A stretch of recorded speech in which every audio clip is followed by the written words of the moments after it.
Let me open up the chat so I can actually see it. There we go. Okay. Broadcast is live. I'm going to screen share. It's going to implode for a second. And this way I can still see the group chat as well. Boom. How's that look?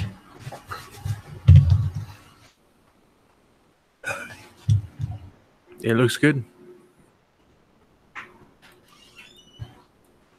Okay. So, I guess I'll kind of bring this introduced. I had the idea. I've been wanting to do this for a really long time, and I was researching a lot of old radio dramas recently, so it came to mind, and I've really wanted to do like a radio audio drama.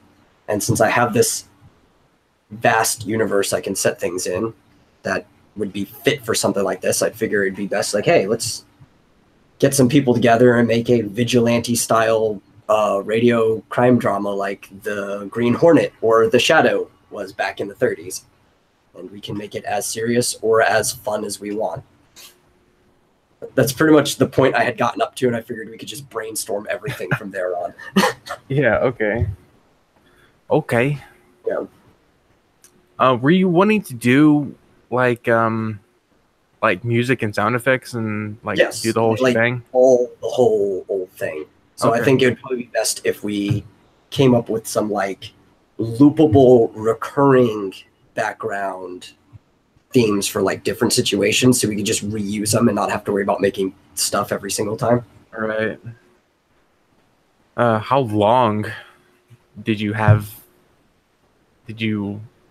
Well, I figure like this will probably end, and I don't know if I told you, the idea would be maybe doing this once a month or every other month, depending on how long production goes. Yeah. Because we don't have the capability of doing this on a weekly basis like an old radio program. All right. Yeah, so soundboard and stuff. We'll just have like our set of recurring effects and stuff, things that fit the program. So maybe once a month, once every other month, give time. I mean, I'm going to have to do the narration for this, and I don't know if you know recording narration for what's probably going to be a half-hour block, but the whole thing won't be the show. I want to do like some mock commercials like the old things too, so half or like a quarter way through, there might be like a soap commercial or something like that to make it like a real radio program. Yeah. Yeah. Okay. So it'll be like 20 minutes of show, 10 minutes of commercial, because that's how they actually were back then. Did you want to like do the old timey effects, like you hear staticky, like you listen to Yes, a record I player? want it to sound like an old commercial. Okay. Or an old radio show. That's the idea that we're going right here. All right. Interesting. Oh, I'm getting messages of maybe more people who want to join.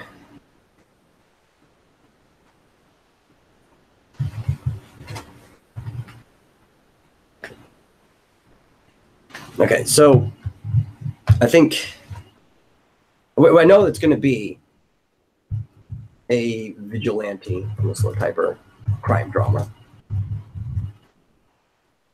How much we know.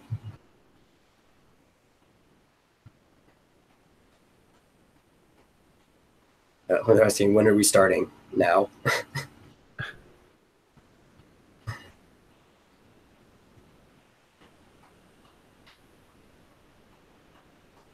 Yeah, so that's about it. We need to figure out basically setting, because for any crime drama, that's actually like the most important thing. That will entail what kind of crimes and subject matter and stuff that will basically go over.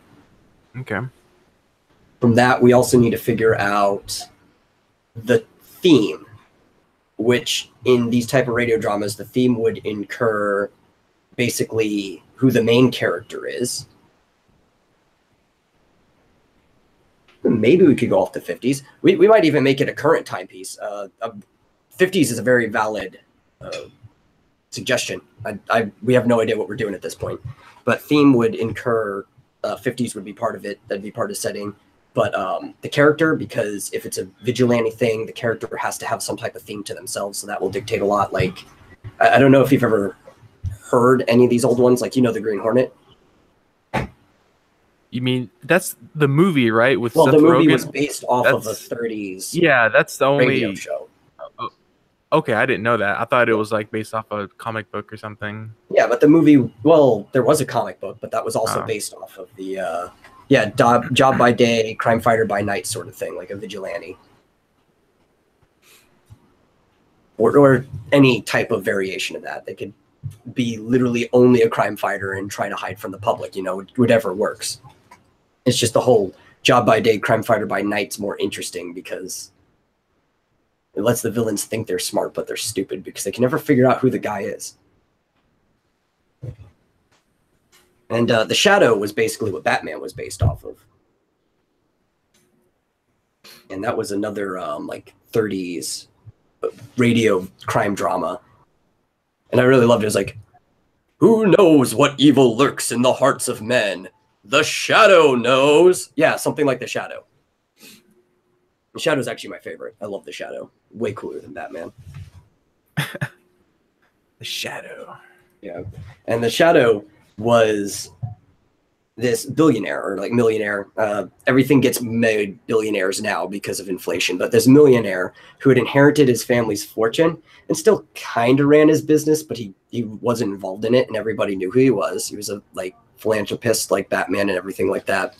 And then at night, he would dress up in this cloak with this huge red scarf or whatever and this hat, and he would go bust crimes, but he didn't do it all himself because it was sort of like a detective thing.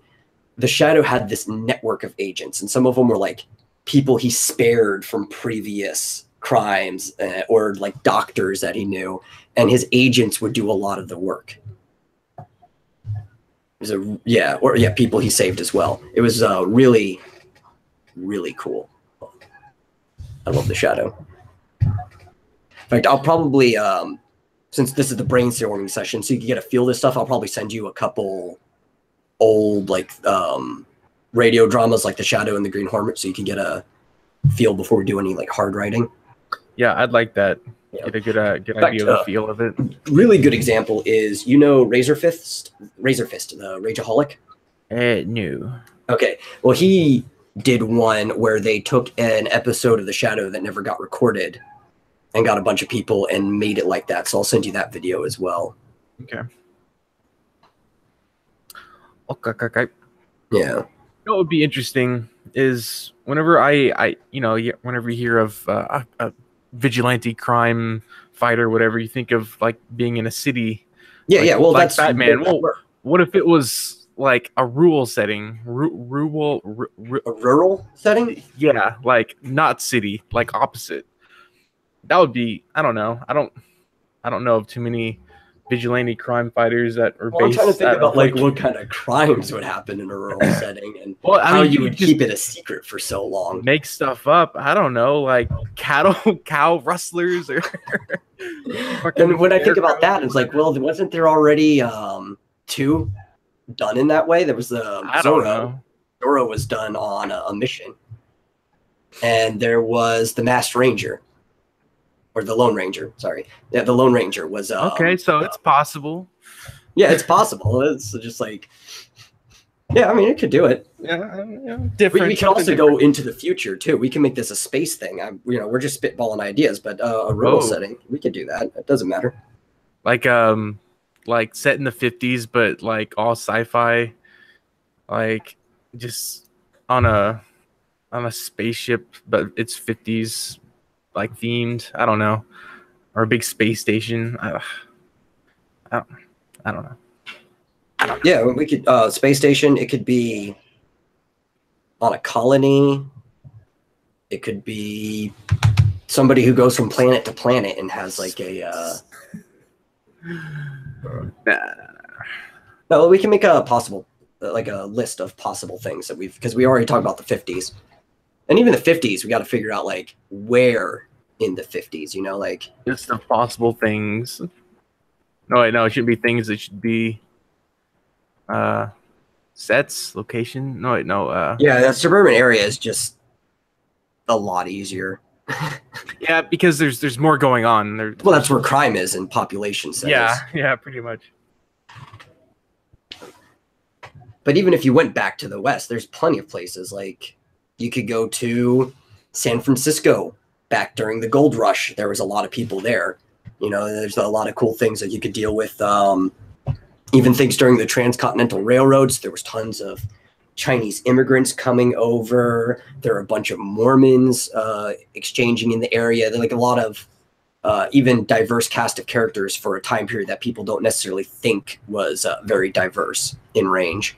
And you could just like play with a bunch of types of crimes and even have, say, different villains that epitomize the worst parts of groups of different people.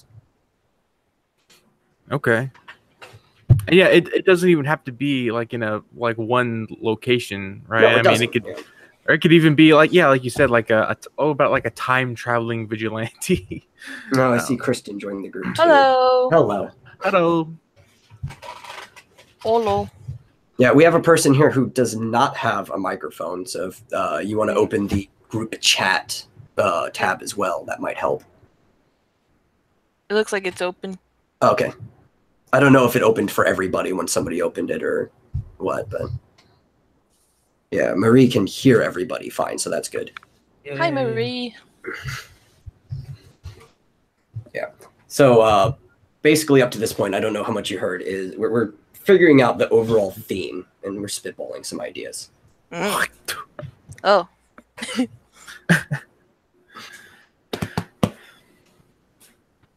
It's also cold because I am doing this outside. Oh yeah, you are. Oh, it is kind of chilly outside, isn't it? Barely, but I got a jacket. Wait, you're doing this outside? Yes, because it is very loud where I'm at, so on the porch was the best option. Oh. Jeez. Whatever works. So I've got this nice handy tray, like a TV tray type thing with multiple levels. I've got a gaming chair that my brother left here. And I've got a corner all to myself, so. You can put the laptop on your lap, so it'll No, it's on the be tray. warmer. Mm-hmm. Oh, for warmth. Yeah, but then I have to balance it in a gaming chair. That doesn't sound very fun. Oh, okay. Have you seen those like type of RX gaming chairs and stuff? There's not a lot of room. Let's see. Fine. Okay. Potential idea: an investigative crime fighter with a knack for gadgets that allow him. You know, I actually already had a character that fits in that role. I don't know. Yeah, I mean, there was already a story I was going to write. I guess we could do it in drama form. That would be set in present day. Which, if you're going to do a period piece, present day is the easiest period to write about because you're in it. That's true. Yeah. So I know I missed stuff, so it's set in the Ex Dynamis Chaos world, but it's not like the main characters? Yeah, no, it's just a story. Because Ex Dynamis Chaos is just, I guess, an anthology of stories and stuff. And also the title of the webcomic story. Mm-hmm. So this doesn't have to have anything to do with any of that stuff. Mm. Yeah, 90s, 2000s, anything, really. What if it was a medieval vigilante crime Medieval fighter? vigilante with gadgets? Like, oh, no. Victorian era with, like, steampunk stuff? That too would be awesome. Or futuristic, so it's all cyberpunk. I don't know.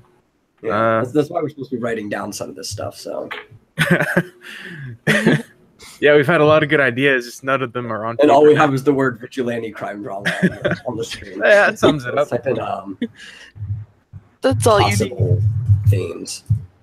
Well, see, it's not just me, too, because Mickey also has access to the same file on screen live. See, he can type things. Like Sir Knight. Thickens. Yeah, so let's go over some of the possible themes that we thought of. I think we could possibly work with the San Francisco back in the Continental Railroad days. That very easily possible theme. And even the modern day gadget user could be a possible theme too. I'm not sure how much I want to stick to the gadget user though. It's a really good one. It's just still like so common. Yeah, so like mid like 70s to 1900s, 1870s. Oh, that'd be interesting. Yeah. Like the same time period that happened in Hell on Wheels. Ooh, that's a good show. Yeah, that's a good show. So I'll put both of those down. We've got almost a typer. Bear with me.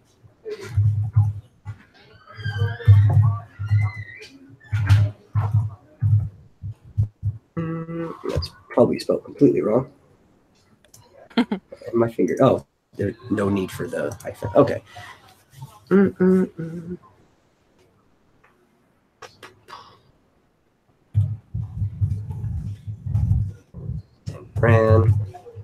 San Fran. Yeah. Of course, now I'm getting like what is it? Wild Wild West vibes. Well, I did like Wild Wild West. That was a fun movie. I'm not gonna say it was a great movie, but it was a fun movie. Right.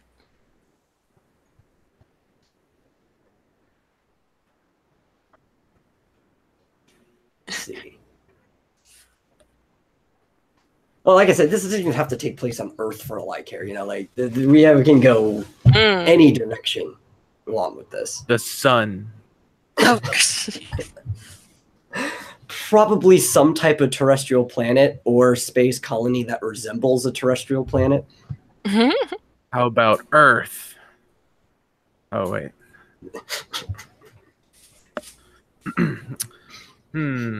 There's so many possibilities. It's just hard to narrow one down. Yeah, I do kind of like. We could just go with this whole transcontinental railroad thing. Yeah. Okay. Let's just go with that. Yeah. We don't know if it'll be a gadget user. Could be. It's not like we couldn't work some type of gadgets, but if we did, it would have to all be steam powered because that was like the extent of technology. Steam power was trains and stuff like that.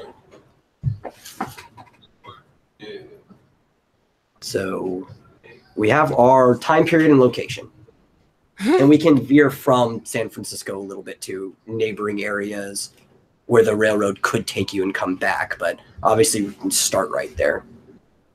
I'm going to pull up a map of San Francisco, just get a good idea of what it looks like via Google satellite perspective. Yeah.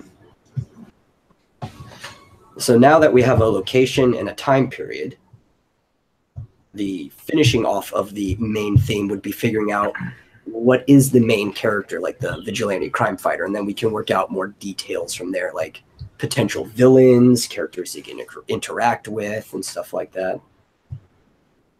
So we just want to start with the protagonist? Yeah, that's kind of the most important part. Okay. You wouldn't be the shadow without the shadow. Ooh, the owner of a newspaper. That would be bad because newspapers were like...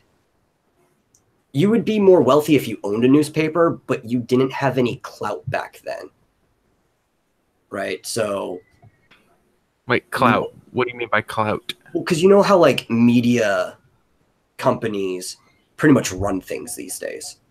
Oh, so no...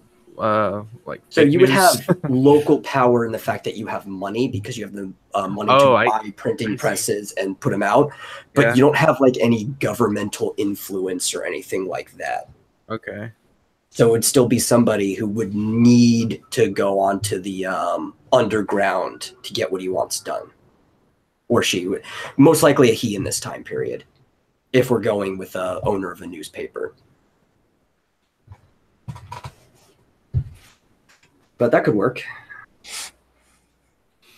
And like for the radio show, are you wanting like a narrator, but then the characters are that's how old and... radio shows were.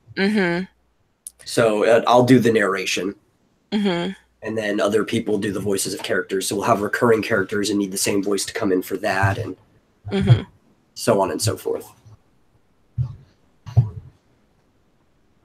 And we'll need different supporting characters, villains, people come in as henchmen. Obviously, if we're going to do this in this time period, which I do happen to know a lot about it, I'm going to have to do a lot more research even on top of that. Especially finding out what like accents and stuff sounded at that time.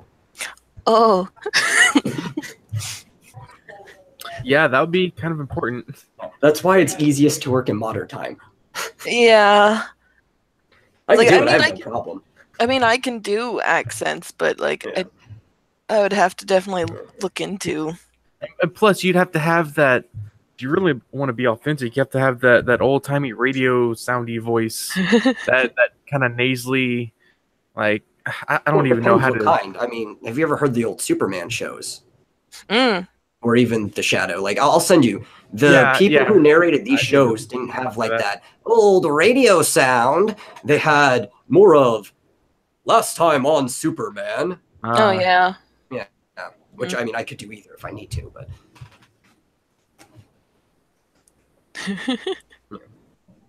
I've got range, okay? I've got range. Then that probably means the women are like, oh! It could be. It depends on the woman. I mean, I guess not too far from that time, because remember, all this was really close to now. If you go to like the early 1900s stuff, you had Bonnie and Clyde. It's not like there weren't criminals that were women and stuff either. So, you know, there's plenty of room for variation there as well. Especially because, like, if it's San Francisco during the Transcontinental Railroad days, there's a lot of Chinese immigrants coming over to work on the railroad. Not just men, but women who are taking care of the camps and doing other things too. And that leaves all kinds of room for different characters. And are you wanting any, like, supernatural elements at all?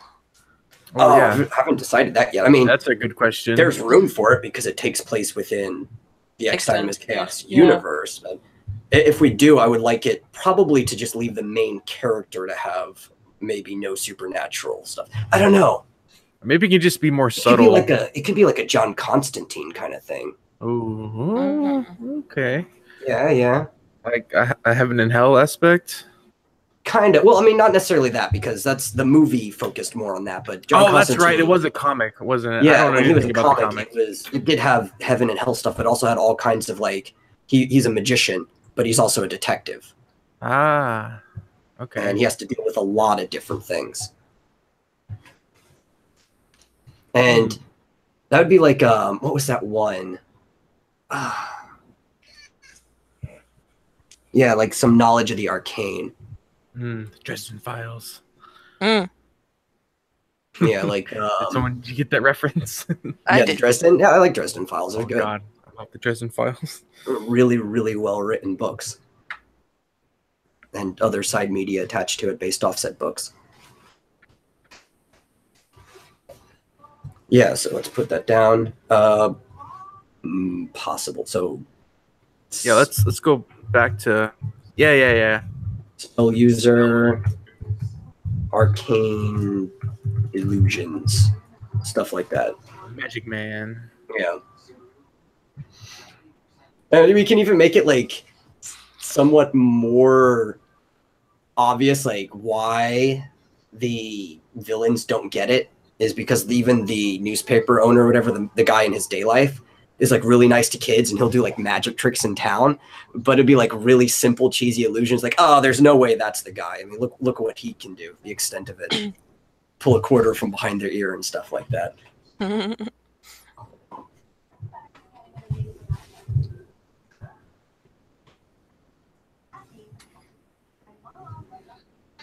Yeah, we probably do need to have some type of troubled history. Probably the reason why he learned this. Yeah, isn't that how it usually starts out? Like Yeah, some kind of past. Usually, it doesn't start out that way. Like that's usually established in the character, but it's usually like later on in the story where they reflect back on it. A lot of these characters tend to be really mysterious when it first starts out. Like you don't really know much about them at all.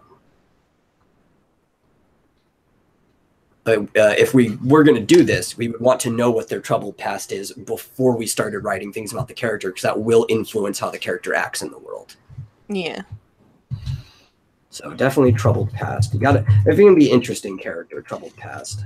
Well, it could even include like any supernatural elements. Yeah, like why he got it in the first place. Why he wants to learn spells and why he wants to fight these things that no one else knows about.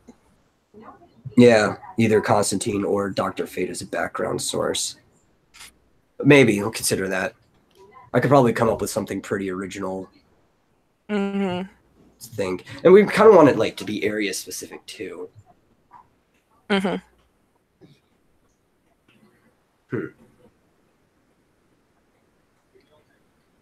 Yeah, just general ideas. Oh, always if you're sourcing, you don't want to rip a character off exactly like issue 1 of, or technically like issue 12 of Detective Comics when Batman was brought in and they completely ripped off a B series frame for frame of the Shadow. You know, a lot of people don't realize that Batman's a plagiarized character. I can believe that. Yeah, I mean, he grew into his own character, but like the first issue that Batman appeared in was literally like panel for panel redrawn, just with Batman instead of the Shadow, a B story of the Shadow. Yeah, versed in comic history. Yeah, just like a B story of the Shadow that the writer wouldn't have known about because he only worked on the A stuff.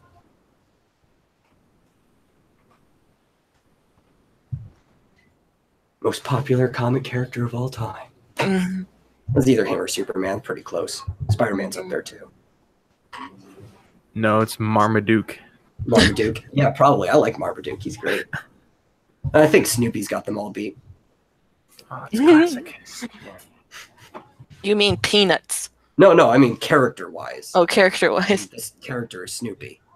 Comic. Oh, that's true. No, I think Archie probably outsells reprintings than any Peanuts do, but as a character, Snoopy's probably the top. Ooh, I do like the top hat. He could have a little mustache. Yeah, well, I don't know about the mustache. It doesn't matter, but like it's radio. Yeah, we'll think about it though. But definitely probably like a three-piece suit of the time. Sometimes with the jacket, sometimes with just the vest. Well, you know, like, did we decide if like his actual job, if it was going to be a newspaper owner, or I think what he doesn't really matter. If he's going to probably be a wealthier man in the area, he's probably going to be wearing a suit. Yeah, yeah, it's true. Yeah, so leave the trouble past blank, but he'll be wearing time appropriate suit. Top hat, because top hat, the boss. Mm-hmm. Yeah, wealthy men pretty much always wore suits at the time. Even not wealthy men would try to wear suits. They might be dirty or whatever, but it's just about the appearance of the time.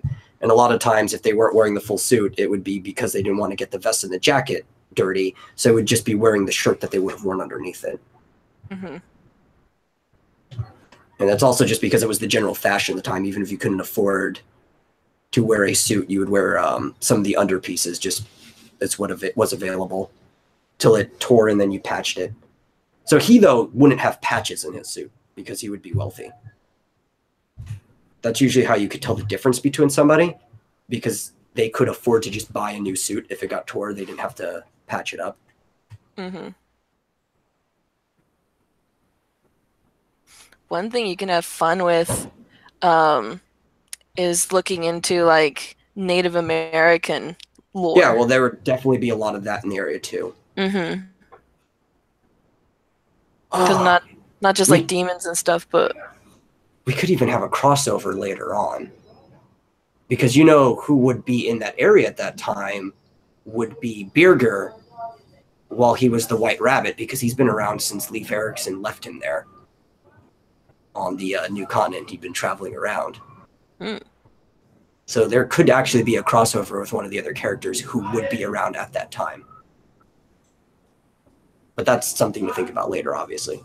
Right. Is it too soon to tell if this is going to be like action or not action, but a comedy, or or serious or? No, it's not too soon to tell or even too late to tell. Honestly, because the Green Hornet, even the original series, it was more serious than any of the movies were, but it was kind of comedic compared to the other radio dramas of the time. Which, again, that's in comparison, so we might think it's kind of stiff by today's vibe. Mm-hmm. Yeah, the original series had a unique vibe to it. It was funny for the time if you understood the context, but it would be really stiff compared to what we're used to being comedy. But it was definitely a lot more loose than, say, The Shadow and other things going on, Annie Oakley and other just radio shows. I think we should aim for the overall tone being serious, but being the fact that, speaking directly to Mickey, you and I are the main writers on this for the most part, and obviously other people will be working too. It's probably going to have humor injected into it, whether we intend on it or not. So just some comic relief. Yeah, obviously you got to have comic relief. Yeah, you know, I like that, semi-serious with a taste of a little humor. Mm-hmm. You know, serious in tone, comic relief. That's probably the best way to do anything anyway. You want something that takes itself serious enough, but doesn't take itself too seriously. Because nobody likes anything that takes itself too seriously. I was just telling Dad he was watching The Orville, and like, oh my God, yes, they do a good balance in that. Yeah. It's kind of serious in tone for the fact that it's trying to follow the like Star Trek Next Generation, but it's got McFarlane's humor interjected here and there, and it balances very well. Mm-hmm. So yeah, we'll kind of go with that. Yeah, if it wasn't going to take itself serious at all, it'd be more comedy. Mm-hmm. Which is funny about the word comedy too, because that's the colloquial version that we use is very recent. Traditionally, everything was a drama, which just meant the interaction of life. Mm-hmm. And there was only two things. There was tragedy and comedy, and that just depended on how the story ended. Every story had tragic moments and comedic moments, but if it ended on a happy note, it was a comedy. If it ended on a sad note, it was a tragedy. And that's why Shakespeare only has two types of plays, tragedy and comedy, because that's all there was for a really long time. That's what the word actually means. But we'll definitely have comedic aspects in it. I mean, it would have to be a comedy by nature. Maybe some episodes would be tragedies to carry over if we were going to do like a two-parter. But in the nature of these things, the story always gets wrapped up by the end of the episode, and the hero kind of has to win. Occasionally, we want to subvert that to keep people on their feet, but you kind of expect that more often than not, the hero is going to win. That's what makes them the hero. Mm-hmm. Will he survive? Find out in the next episode. On Dragon Ball Z. Oh, man, I love that. Next time on Dragon Ball Z. Yeah, we might do a two-parter for the opener to get them introduced and established.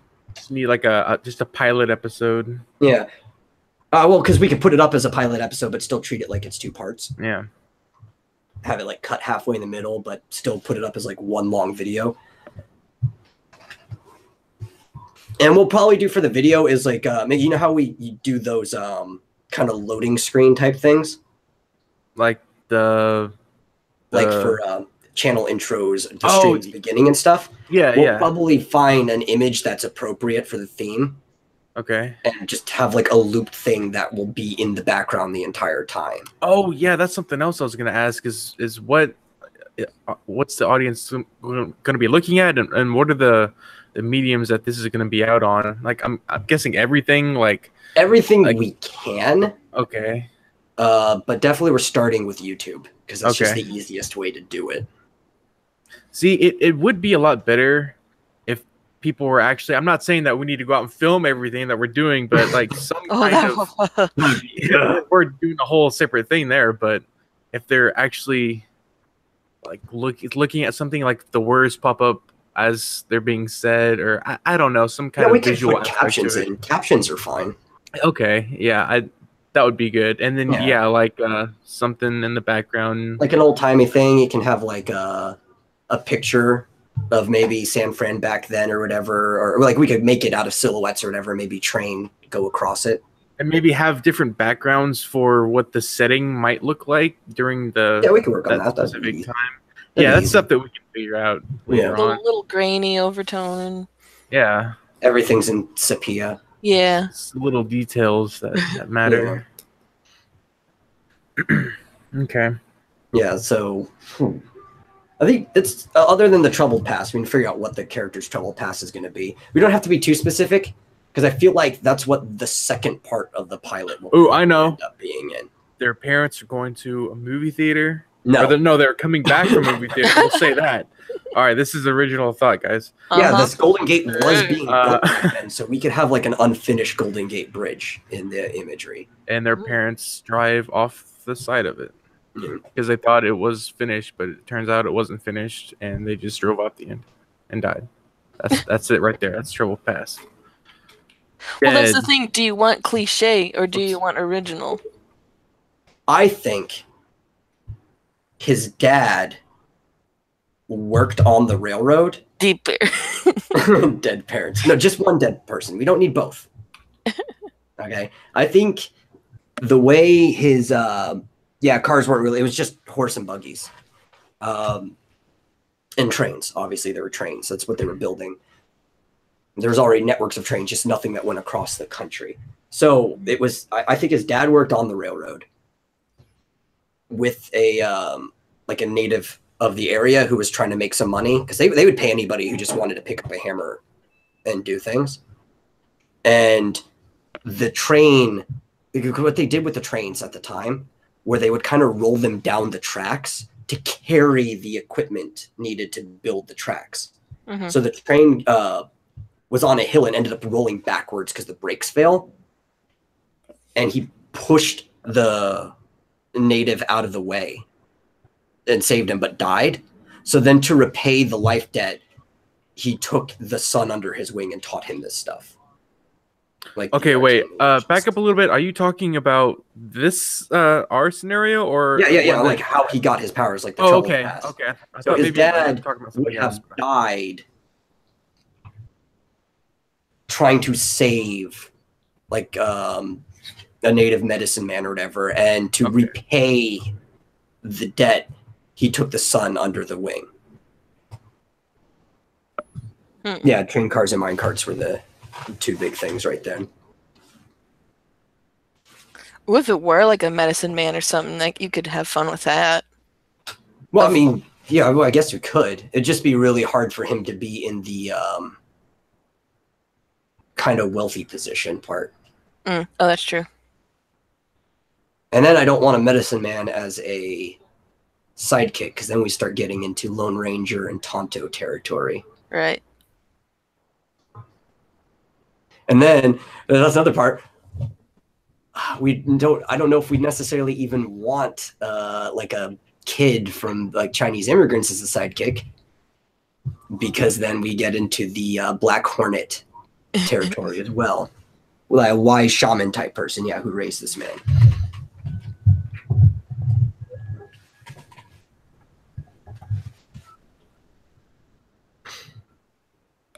I mean, we can even say that it doesn't even have to be building the railroad because of the amount of time they needed to pass. It could have been before that when he was a kid, obviously.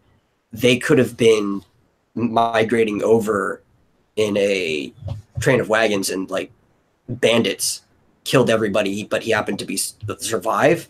And then the medicine man saw him under the wreckage after passing by and took him in, and he grew up with them.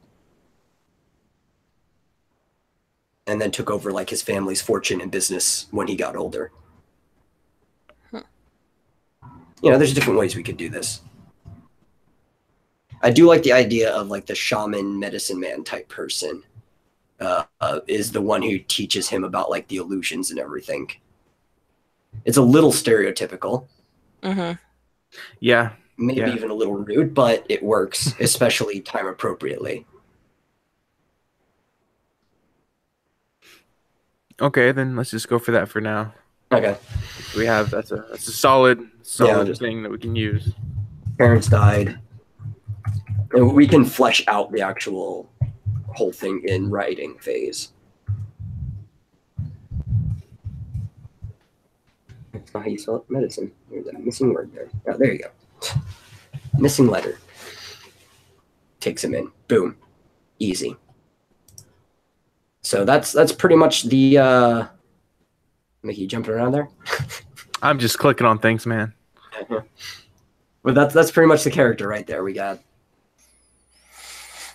guy takes over. I do like the newspaper owner thing too, because it would also explain why these stories could show up in the newspaper in such great detail. It's like, don't worry, I've got my sources. Everybody can learn Spider-Man. Or would we want him to be the actual owner, or would we want him to be like a journalist or something? Well, I mean, if he was the owner, that would explain like family wealth and stuff. Mm-hmm. Like they probably own the family before his parents died probably owned a newspaper back on the other coast, and they were coming over here to establish it on the west coast. Okay, that's actually a good little thing. Yeah, and that would make sense why he has make the money to do what he does. Yeah.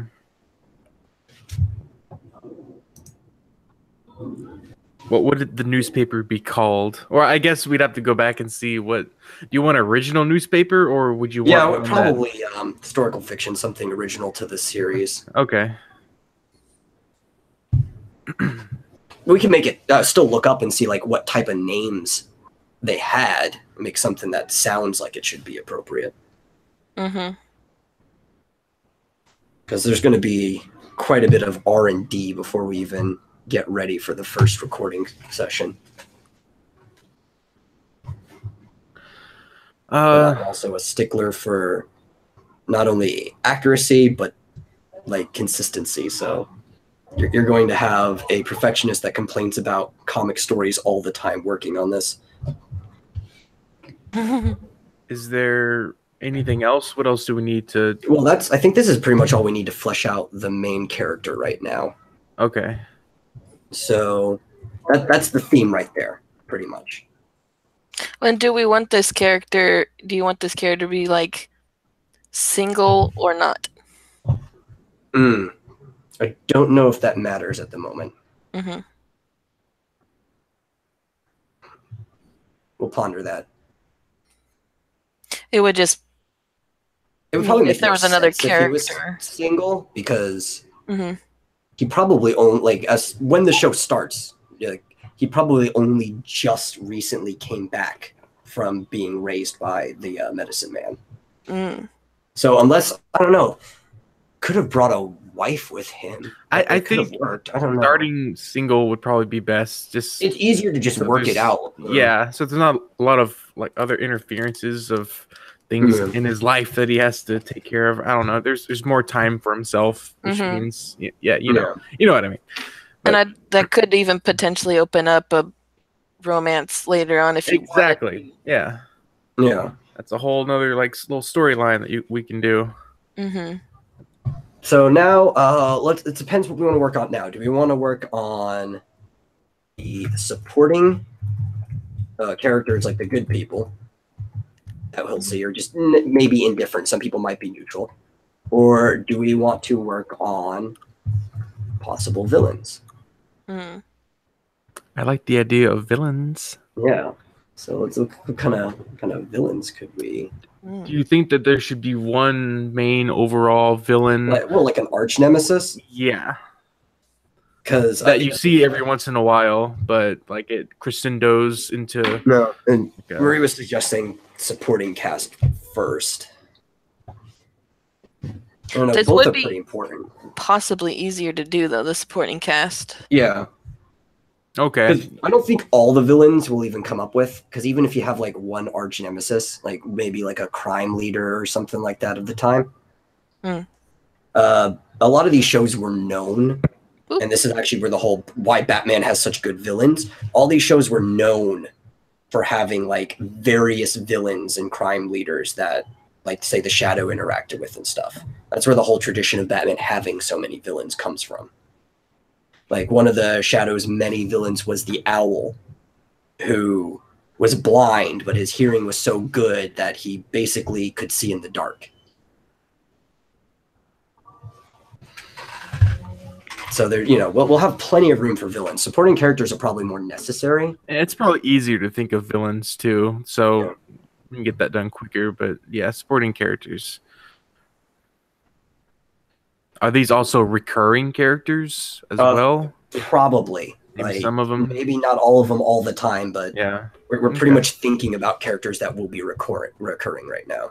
Okay, well, I think the first one we should do is the medicine man who takes him in. Well, yeah, obviously, because I don't know how often he'll recur, but that is a character. If he's more of a reference to him, or either way, we need to flesh out his deal. Yeah, but would probably be necessary, especially appropriate for the time, if he does own a newspaper and stuff, is his secretary, which would be fine for one of the female voices, because that would have been appropriate. So, yeah, like more like the memory of the time with the medicine man, or who even knows? We haven't decided if he's still alive or anything like that. Could just be a flashback. Yeah, well, that's true. But we might use flashbacks in the future episodes or whatever. Even the second one, if we're talking about what happened to him, You are now listening to a flashback. Second half of the pilot part. We have that effect, the harp effect. That might even be interesting. Like, maybe that's why he comes back, is because the medicine man did die. Yeah. Or something.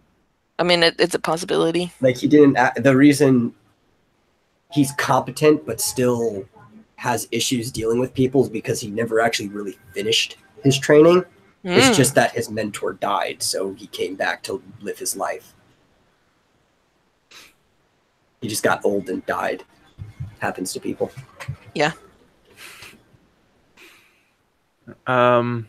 Anyone else working under him? Like, if he's the boss, I'm sure he has some other employees. Yeah. Besides just secretary, like maybe a journalist or two.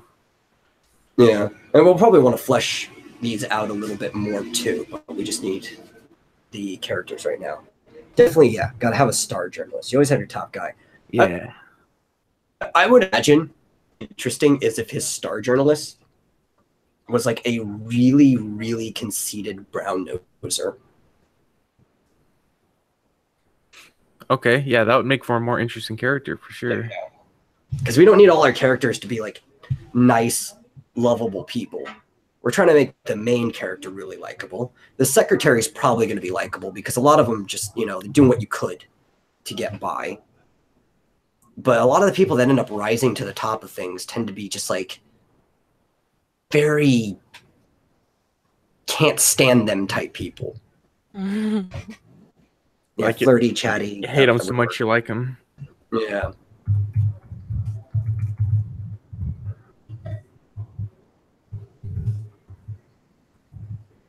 Oh, I think I missed a R there. I don't know how to spell.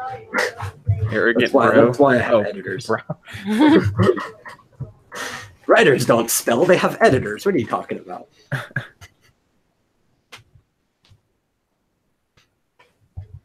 Yeah.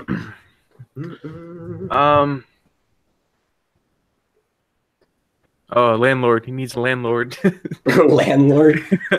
Either for... I think if his parents were wealthy, he probably owns the property he lives on. Oh, yeah, that's true. Or he might even just live out of the newspaper building. That'd be interesting. Like the like a loft above the building. Yeah. Or something. I don't know. Let's see. Oh, it would be cool to have a local lawman. Oh, yeah, that would. Or the marshal. Sheriff's marshal. So. Fucking know how to spell and sheriff. I don't know how people back then would have thought about vigilantes. Like, get to doing a job.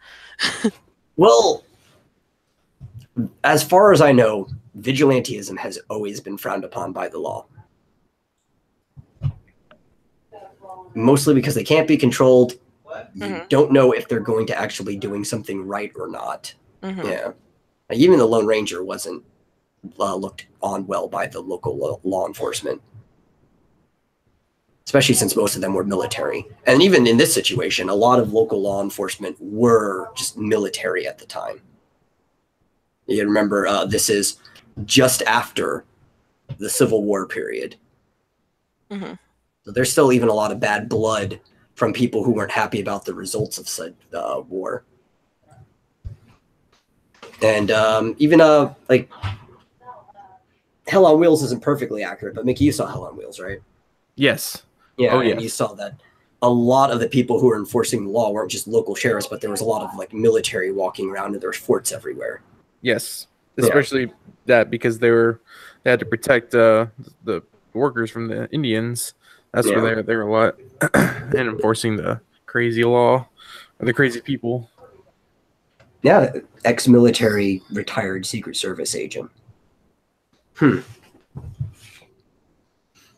Maybe like a I would think they're just maybe like the local corporal or something like that. Yeah. Of this fort nearby.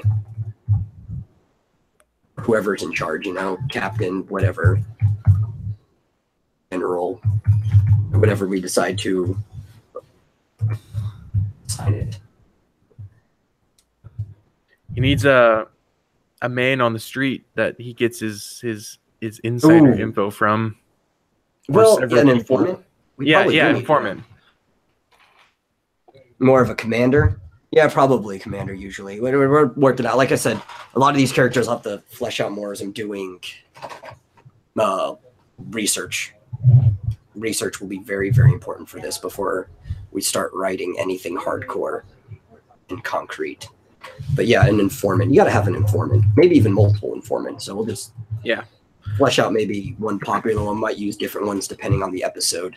How about some sort of priest, or if there's going to be like an informant network could be fine, but a priest like if there's, I don't know how much religion you'd want to put into it, but like if there's a church nearby or what. That might also be one of the villains. Oh yeah, okay, because there were several. There was Protestant stuff that was very, very common back then, but if you were on that side of the country from basically Utah and on, it was really hard to not run into Mormons. Yeah. Oh, yeah, especially if we're in Utah, but we're not necessarily in Utah, we're in California, but Mormons were leaving all the time for trade and cargo and stuff like that. Definitely so I don't under villains. Possible Mormon villain. Most of the people he meets will just be normal, regular people. Like, obviously, there'll be like one-off characters that only show up in an episode. You know, I'm sure even like most Mormon people, it's Mormon type people in that area. Most Mormon people he met would probably be just nice, normal people like anybody you meet, but probably would be a villain that worked in there somewhere. Because basically, what we want to do for the villains, and it is a really good way of doing this, is we want to find the stereotypically worst aspects of groups of people from back then, make a villain out of that, and show them separate from all the actual nice people in those areas. Okay, so you get that heavy villain, regular person contrast. Yeah, of like, this is why the stereotypes exist, but most people are just like nice, normal people. Right. Very good dynamic of writing right there. Wise old sage type character, former Shaolin priest. That would have been cool. I don't know. How many? I'd have to do some research. Were many monks and stuff coming over on the barges? It could be. I don't know. Tons of Chinese people. Tons. I mean, that entire half of the railroad was pretty much built by Chinese men and Mormons. And then the other half of the railroad were built by what was referred to at the time freedmen, people who were previously slaves, and Irishmen. It was like the whole railroad was built by those groups of people. I guess maybe we might even have a local drunk, train the main character in martial arts. I mean, that might be something we do later on. I'll put a question mark by that. I think because the main character would be more interesting if it was just the arcane illusioning things at first. We build up on this character. Because even Batman didn't really know martial arts and stuff when he first. He was just like a detective. He had a flashlight, a grappling hook, and a gun when he first showed up. Would we want maybe like a Shaolin priest that comes and helps him? Oh, I mean, that could be Like he comes in later. like a sidekick. Mm-hmm. I mean, that would still be kind of on the or just someone else Kato territory, but I don't know. He's probably going to need a sidekick eventually. Maybe just like an off and on sidekick. Or maybe even the Shaolin monk could, like, saying martial arts could be another vigilante of the time. That's what I'm thinking. Yeah, that could work too. Okay. Yeah, and so, like, they could even have like a little quarrel if they wanted Shaolin to. right.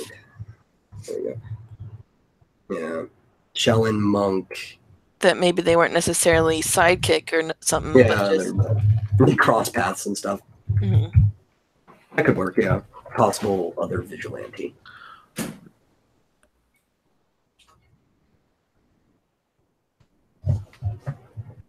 Oh, there's always there's like just one person doing these things. There needs to be a rival newspaper company. Oh yeah, like maybe even the boss of the other company. I don't know, just something for, I don't know, for like, I don't know. You can make that kind of funny, I guess. I don't know. No, rival newspaper companies like the business side be as common. Unless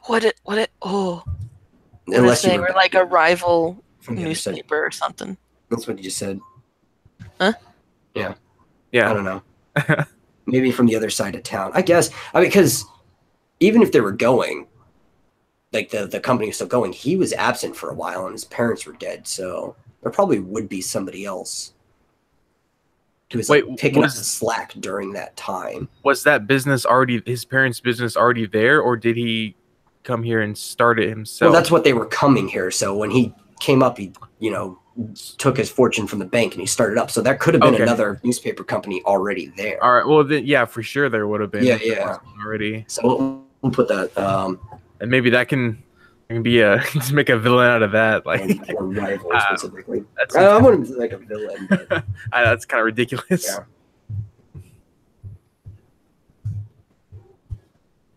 Yeah, that would probably work from like even on the other side of town. Yeah, well, that side of town's covered. I'm gonna move over here, but then people still keep buying his paper anyway because it's just better. He's got all the scoops on all this stuff like the night it happens because he was a part of it. Mm-hmm. And he just like can't seem to get how you keep getting these scoops. Yeah. Yeah, that's what I'm thinking. Yeah, that could work. Yeah.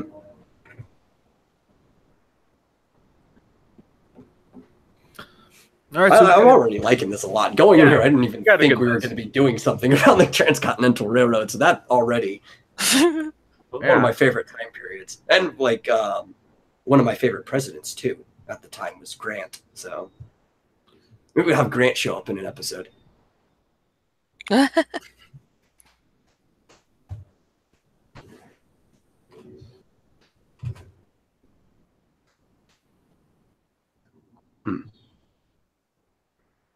I think that's probably good for supporting characters now, because we're really probably going to be taking this, maybe have a full plan, but mostly one episode at a time.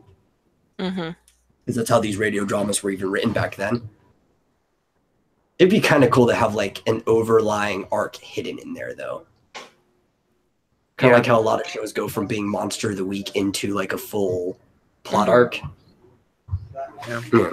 But we'll probably have more supporting characters on an individual episode-by-episode basis. And you also had to think about how many voice actors you end up having. Yeah. Well, I mean, we could, do various voices, but, each person only has so much range. Yeah.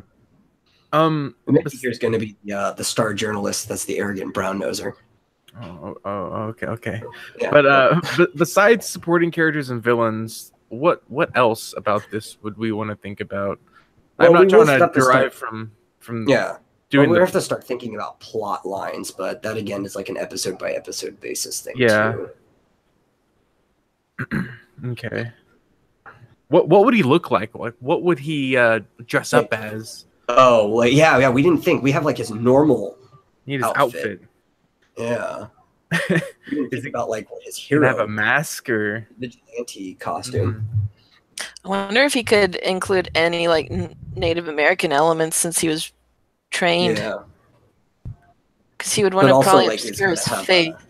Definitely want to obscure his face, Yeah. but also want to mix in some of his heritage too. So we probably like do a mix of the medicine man and the kind of time period base, how he was raised and stuff. Wait, what is his heritage? Like his own?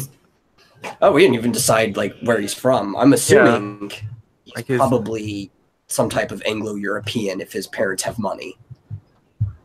Okay, so I mean, we would need someone who can do that accent, obviously. Well, that would just be the common accent of Americans at the time.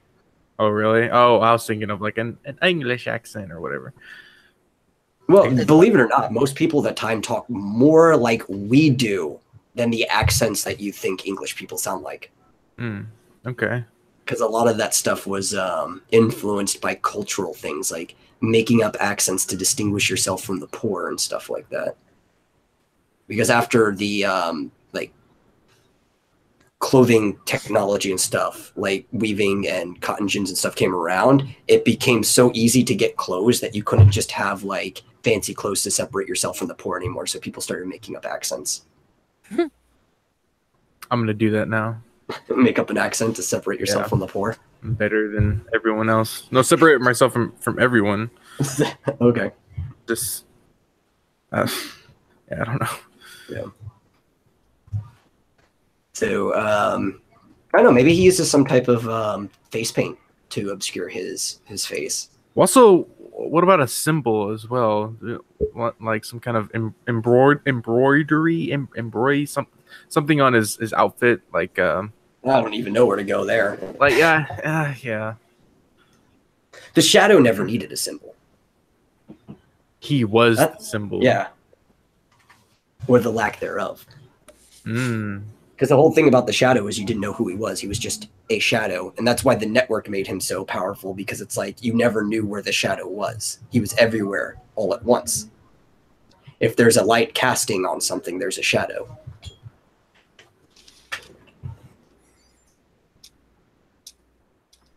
I guess you could probably even try to come up with a name for this character too. Oh yeah, that's kind of that would probably help. Like his actual name and his vigilante name. Yeah. That'd be cool. Like if he had like a hat with the feathers coming out of it. Maybe for his everyday use, instead of having a top hat, he wears a bowler, so he could have the top hat in his vigilante outfit. Kind of separate those things. Because those round bowler hats are pretty good. Wait, are you saying he should have a top hat as vigilante? Like as part of the outfit, yeah. Because top hats are boss, man. Yeah, I know, but it seems a little with like feathers coming out. Getting away, like, oh, I'm chasing a bad guy. Oh, my hat just flew off. Can't go back and get it because I'm chasing a bad guy. Like he's got magic, so. Oh yeah, okay. He can just use some hairpins. He might even tie it down. Use the magic to like throw his hat at the enemy to stop them. Oh god. Like maybe the hat gets bigger. I don't know. Is this Super Mario Odyssey now? Can you, No, it's Michael Jackson's Moonwalker. Okay.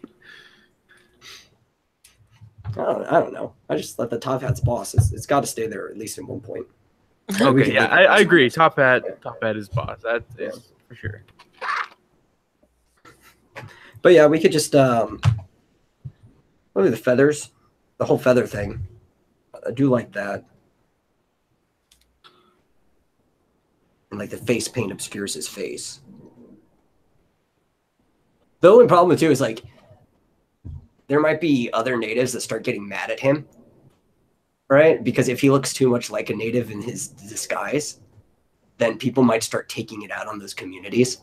Mm-hmm. Yeah, that could be a whole episode plot on its own too. Mm-hmm. I don't know if we should go like full out, like his disguise is an actual like just Indian. That'd be kind of rude. Yeah. Yeah. Let's think more. Maybe more of a clash between what they wore back then, like the modern outfits they Yeah, wore. like I was saying before. And just with some added flair to it. What about a cape? Does he Definitely, he's a have magician, cape? so he needs a cape. Well, that was why I was thinking about like the top hat being part of the outfit too, Okay. because he is kind of a magician in a sense. Well, like back then, they would use definitely needs a cape. I mean, they would use bandanas to cover up their face. yeah. Ooh, that'd be cool. Like, having like a black and white bandana, because you know, like how you have those bikers that are running around with those skull bandanas on. Mm-hmm. So have something that vaguely looks like that on the bandana. Obviously, you couldn't get a print that concise. And then he could have like black and white face paint around his eyes to make his face look like a skull with the bandana covering it. Okay, yeah, that would be cool. Because then, like, if you had that like under the top hat too with the cape, that would like a whole appearance right there. Then that could potentially play into his alter ego name. Yeah. Cape. Skullface boy. Yeah. Or Skullface. Skullface is a cool name. Skullface. I don't know about that. Maybe. Yeah. Skull Kid. Skull Kid. Slip in the geek reference. Yeah. I don't know. I wonder. Well, it would depend on the which tribe. Yeah, we have to he do was more, trained by, but like if maybe like their word for death or something, or some kind of. Yeah, that was another good old one. Was the Phantom? Mm. But that's already taken. A lot of those like really simple single word things are taken. Just too late to the game. Yeah, more memorable ones. It's easy to say, to remember. Batman, Superman, Skullman, Skullman, Magic Man, Newspaper Man. He's a magic man.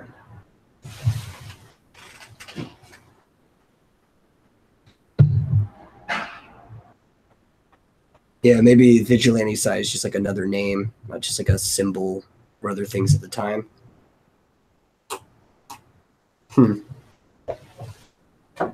What would he want his real name to be? I don't know. We could come up with that too. It'd be kind of important. I think of like names from back then too. It can be kind of simple, like last name needs to have like a sounding that it has clout to it. Like if you just hear the name, you're like, yeah, that guy probably has money. Okay. Yeah, I'm gonna look that up. Rich sounding names. I'm sure I'll find something. Oh wow, rich sounding last names. Okay, cool. Heroes, Patriots. I can't click on tabs right now, but if anybody else wants to open that up, they can. Well, like I pulled up this top names of 1880s type of thing. Yeah. Oh wow, there's a lot of good names on here.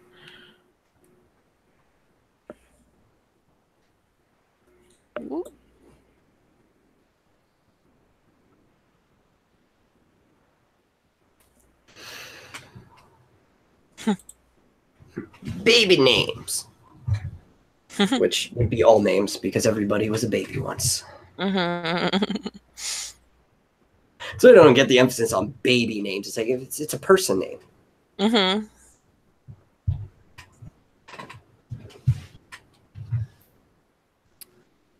Not like they're dog names or something. Even dogs sometimes have person names. Rufus. Our dog has a person name. Yeah. I think R does too. Maggie. It's kind of a person name. Zoe. As long as you're not naming your cat Paul. Paul. Like that Family Guy episode. Yeah, that's not a cat name. That's not a cat's name. Yeah, I'll send you the final ideas and stuff. Thanks for participating. Yeah. Have a good evening. Good night. Bye-bye. Oh. Poof. Lancaster. That's a cool name. Lancaster. It's a town. I guess, yeah, it's also a name. Yeah. I went to school in Lancaster. Yeah. Oh.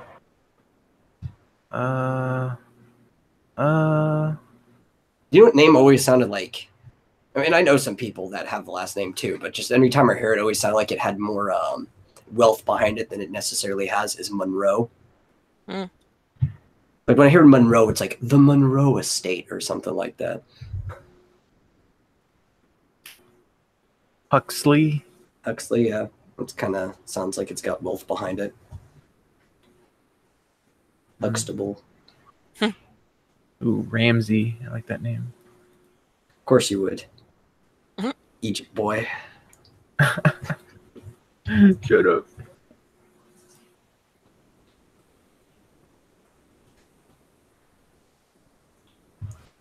Yeah, we'll need both a first and a last name. That's always the hard part. I think we should skip that for now. That's going to take too long to figure out. We could knock out some other things about this. Like still trying to figure out what this vigilante's called. He doesn't have to come up with the name himself. A lot of times you think of like, well, what would the locals call him? Yeah, yeah. Okay. It'll just come to us naturally. I'll just say that for now. I'm the human spider. What? Spider-Man! It's a horrible name. The Amazing Spider-Man! My name is the human spider. Bruce Campbell was the best part of any of that trilogy. Well, him and J.K. Simmons. J.K. Simmons was the best part of that. He was perfect for J. Jonah Jameson.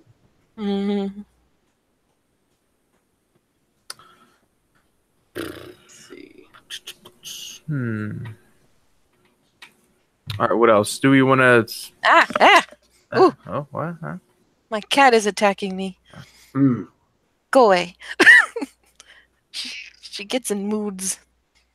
Go away. Go.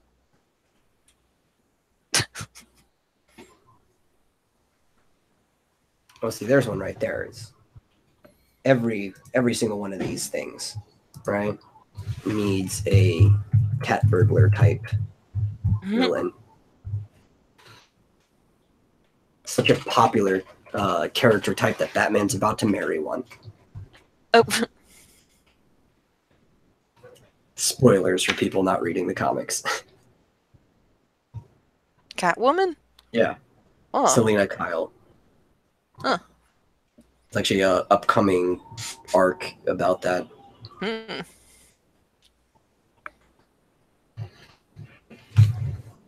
gotta have a cat burglar. Always gotta have a cat burglar. Just a simple cat burglar, just going in stealing stuff and... I won't flesh it out more. Nothing's... Okay. Okay. Just, you know, there's a base to work off of. Just like all these other things. We had star journalists. I spread it out that it's an arrogant brown noser. We can work off of things. Do we want to make something specific for the very first pilot episode? Yeah, we could probably come up with like a villain for the pilot episode. Let's see. I'm trying to remember the name of that gang. Because there was a Chinese gang. It was probably the precursor to the Triad that was basically selling indentured servants who were coming over to work on the railroad to different, like the railroad company and stuff. So we could probably have a villain that's like associated with that. How about oh wait, I just lost my train of thought. So until I remember the specifics of the Triad leader, could be like, you know, the Penguin of that world, because the Penguin was like a traditional mafia. The Penguin. Oh God, yes. He was like a traditional mafia leader. He was a weapon seller. That's what the Penguin did. He moved weapons. So what if, like, in the first episode, we like the main, if we decide we want to have like this main arch nemesis villain that is throughout the entire series and maybe ends up being the final boss of the like the finale. I'm my word. Well, I think we should definitely plan it like how I plan my stories, and I plan it like basically a season at a time. Okay. Yeah. Okay. And then if it's like really successful, maybe we'll make another season after it or whatever. But there's really no harm in making a full season. That's like what, 12 episodes, 13, depending on how you want to do it. Well, so what if you look ahead? What if in the very first episode they fight the villain, and the villain doesn't necessarily die but goes away, but then they come back, and after a while it's like, it turns out I'm not dead. And I don't know, just looking into the future. Well, if we're going to look into the future, maybe it's better that he doesn't actually meet the main bad guy at the start. Kind of like, you know, how long it took Sherlock Holmes to actually meet Moriarty. Mm-hmm. Like, we'll leave clues, like maybe the guy he fights or whatever works for the main guy. Yeah, I was just about to say, like, yeah. maybe a lot of the villains are working under the same person. Yeah. It doesn't take our person quite. It takes. That was a lot of the Hornet, the Green Hornet was like that. Oh, really? And there's several different bad guys, but there was a lot of it under, like, there was the big boss of the gang, and then he's working his way to him. Like, somehow they're some of them are connected somehow, and over time they're ground. Yeah, web of shadows. Is that something that we would want to, like, start at the top? Like, who's the big main boss guy? Probably. Like, it's easier to work from the top downward and then figure out, okay, well, where's the bottom? And this is where we're going to start working to that guy. Right. Okay. What about some other kind of evil magician? Like someone else who can use magic, or maybe not. Yeah. Just like magic, like he can. Like some other illusionist, or maybe the shaman had another apprentice, like way back in the day. Maybe. I actually wouldn't mind it if, like, maybe even the main bad guy could do stuff like that. Yeah, that would actually be good too. Yeah, because then when it actually comes down to the final episode of the season or whatever, you have, like, it's a battle of the wits, because, like, okay, well, he can do stuff too, so how am I going to play this? Mm-hmm.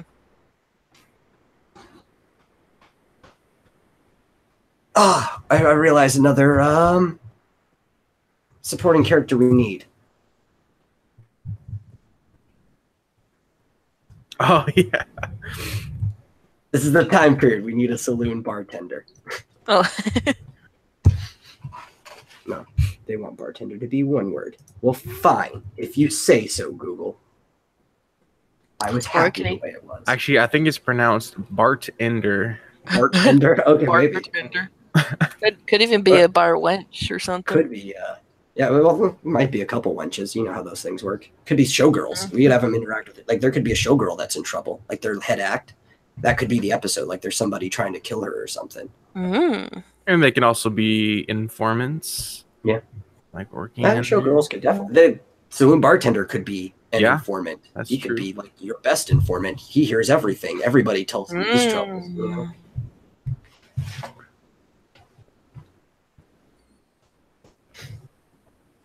The bartender.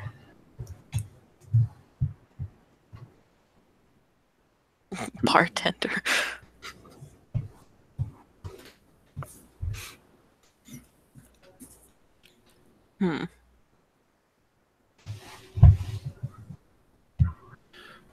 All right, so I'm just gonna, like, we don't know details about him yet, but I'm just gonna, on the same one, the trial leader is main dude, whatever that is. But we'll flesh him out later.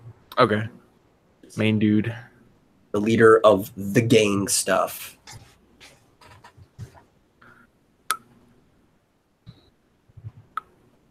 I mean, hey, maybe this guy doesn't even need a sidekick, you know? Like, the Shadow never had a sidekick. He just had, like, his I don't net of informants. You know, think he needs one.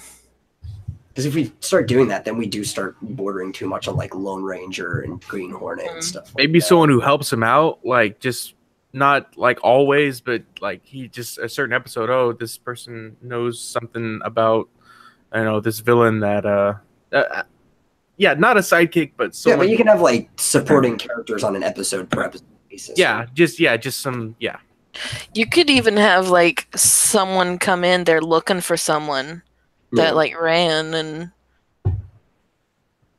I don't know how they would know who to talk to, but you know. Just start making a fuss, get drunk late at night as he's trying to wander home. He just gets pulled over by this magician with a skull face in the back alley between the saloon and the barber shop next door. Did we decide if it's actually magic or if it's illusion that he's gonna be? Oh no, using? they're illusions, but it's magic. Well, illusions can be magic. No, it's not. Like, I mean, like actual fireballs coming out of his hand. It's not Chris Angel. It's like actual sorcery of sorts. Yeah, I think that's what he was trying to ask. But illusions is a type of magic, so. I mean, like a well-placed mirror down like an alleyway could confuse someone. And he's like, "Oh, what's going on?" But I mean, that's not really magic. That's just science. Good timing and science. But okay. So actual mystical stuff. Yeah, that's why it says arcane illusions. Yeah. Spell user. All right. I don't know what she'd be, but I don't know if we want to do like a femme fatale type of character villain. Well, I mean, that would work fine with the cat burglar, you know. Would that be too like? Would that be too like on the nose though? It could be. I don't know. Sometimes it's fine to parody. We'll decide this stuff, you know. We can have a completely separate femme fatale too. I mean, you could have more than one. Like the cat burglar could be playful, you know.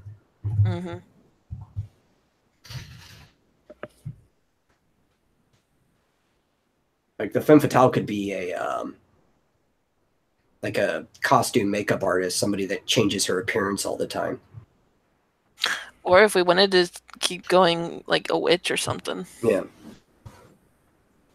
Ooh, or like a evil gypsy or something. Were circuses a thing back then? Like I actually don't think so. Damn. And if they were, they would have been completely stuck to the East Coast until the railroad was finished. Oh yeah, that's true. Because there wouldn't be much way of getting, because most circuses were either by wagon train, but it would be really hard to get them across the expanse of the country, or by actual train once the train was finished. I know. I think of like an evil ringleader, or maybe an evil clown. Just like an old timey. Or clowns even a thing back then? Clowns have been a thing since history. Basically, there's been different types of clowns. Okay, that needs to be a villain. I don't know how it would work in evil this clown. Setting, oh, we can find a way to work. Just like if you don't put it on, I'm gonna put it on. I'm putting it on. That's the supporting characters.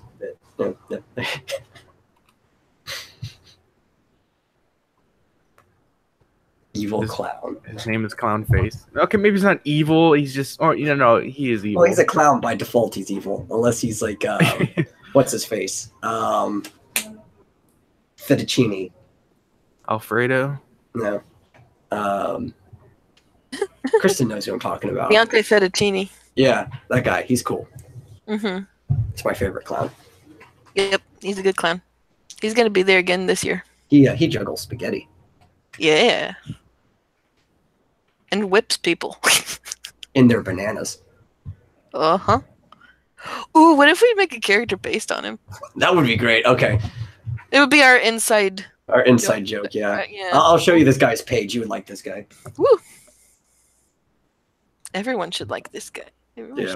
He's funny, and he's pervy. That's what I like about him the most. Oh.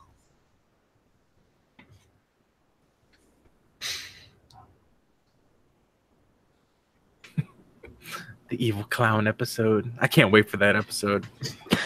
I already cannot wait. It's gonna with be whips and Yeah. It's like, you wear face paint? Well, so do I.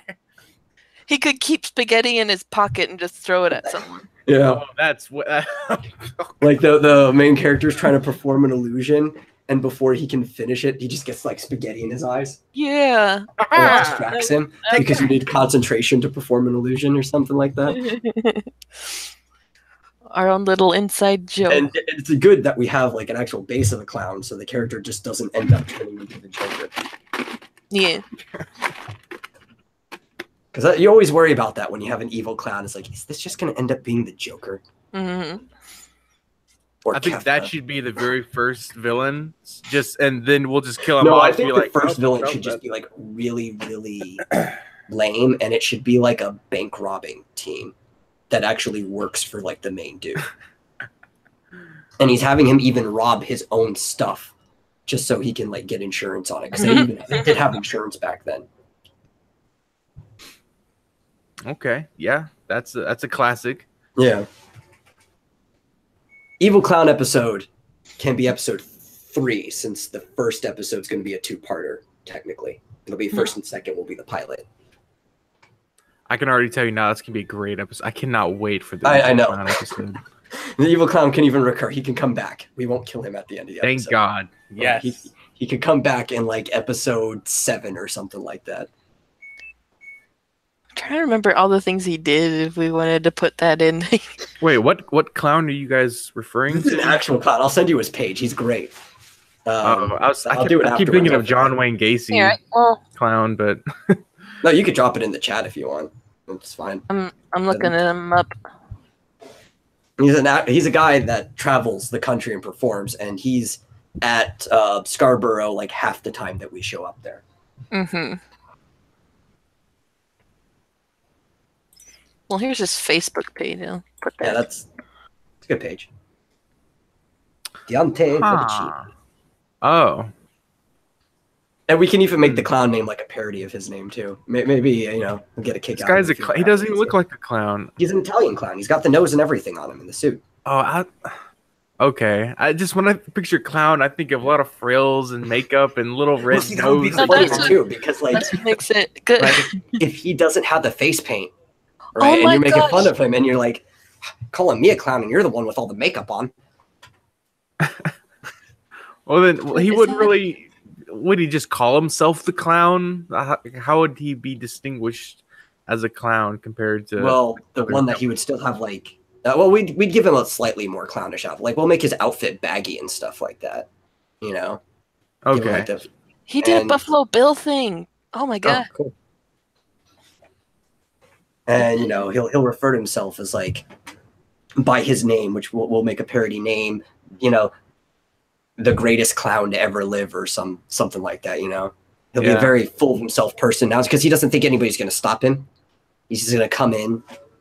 So like maybe like a traveling clown that Yeah. performs, like a little street performer He's also like a criminal. who also sells this it's I don't know, like poison, but he sells it as like, oh, rub this on your head and make your hair grow, something like that. Like kind of like a snake oil type salesman dude. Yeah, It's something like- actually- but it's actually it's stick just venom. placebo. It is a real like negative effect to it.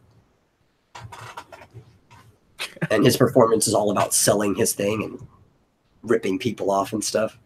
Oh god, it's gonna be like from what's that show with movie with Johnny Depp? Oh, Sweeney Todd, the Sweeney movie. Todd. And with the little the best part is like, because clowns are kind of magicians of their own. They do like tricks and stuff. Yeah.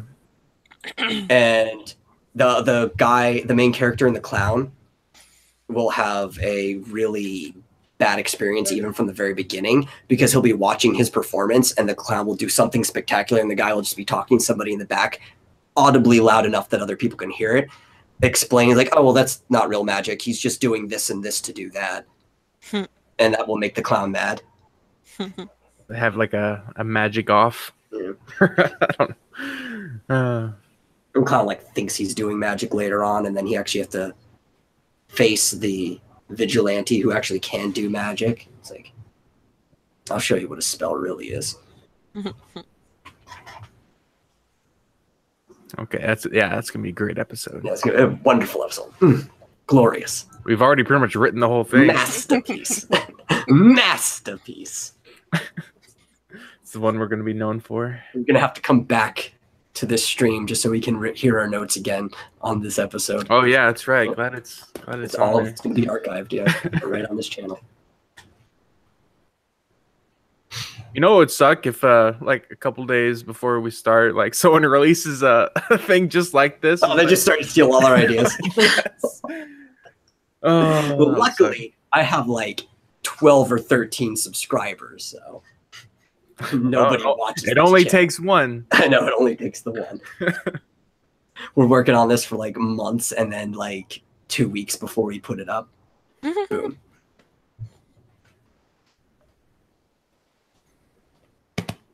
You know what? If that did happen, though, I wouldn't care. I would still just release it anyway. Because we have the stream as proof that we were working on it back then, so I wouldn't care if they stole our idea. We'll do it better. Yeah, sounds good. Yeah. That's why we're doing it live. Okay, so See if there's anything else we really need to think of. How long were these episodes you wanted to be again? So I want to go like the traditional length, which is they filled it for a half-hour block, but the episode itself was probably only between like 15 to 20 minutes because it had between 10 to 15 minutes of commercial time. So not only did I want to do the show, I wanted to do some fake commercials to put in there to fill the whole half-hour block. And it'll be a little time-consuming, but it won't be as time-consuming as if we were trying to make a live-action show in that time. You know, it's you're not even really, it makes it more authentic too, because it's like it's real, it's like you're actually tuning into a station. Like it's way less effort than even trying to animate or whatever. Like this won't be that hard to fill a 30-minute block. Are you wanting like the fake ads to be of the time period? Or just modern stuff? Maybe not even of like the time period you're writing, but maybe modern stuff to sound like it's being done in the 30s, because the 30s and 40s were really when these type of shows were being aired. That would really throw people off. Listening to this old-timey, or not old-timey, but just back in the day, but then this guy in the ad's trying to sell you a fucking Volvo or something. Or an iPhone. We have an ad for the snake poison that the clown is trying to sell. Oh god, yeah, that'd be perfect. In the voice of the clown. So Mickey, are you gonna voice the clown? You know what? I think I'll bear that burden. I was just saying it's your clown, so if you want to voice the clown. Yeah, we'll see. Yeah. If not, I'll do the voice. I can do a clown, no problem. I can do a clown, no problem. No problem. Or you get Kyle to come and do the voice of the clown. Oh my god. We need to get Kyle at least once. See, it's funny because he actually listens to old-time radio shows. So he would love this. He has them on tape, and he listens to them in his car while he's driving. Instead of listening to music, he'll listen to the old-timey stuff. Okay. So he'll eat this up. Oh, he would love this. Yeah. And then give him the opportunities like to at least be on an episode, even if he just does like an ad spot or something like that. Yeah, he'd love it.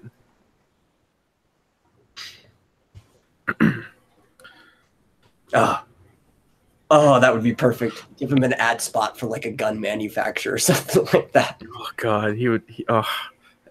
Because man for that. Oh, I just had an idea of like, would you want any monster type villains or just? We could have a monster if we figure one that's sensible to work. Yeah. Obviously, a werewolf. A werewolf. Werewolf. Like like I said, we could even have a crossover episode with Birger, who was the White Rabbit at the time. That would be before the Outstanding Jackrabbit got her powers, because he's there for a long time. So there could be like a madness beast that's attacking the area, and that's why he ends up. Yeah.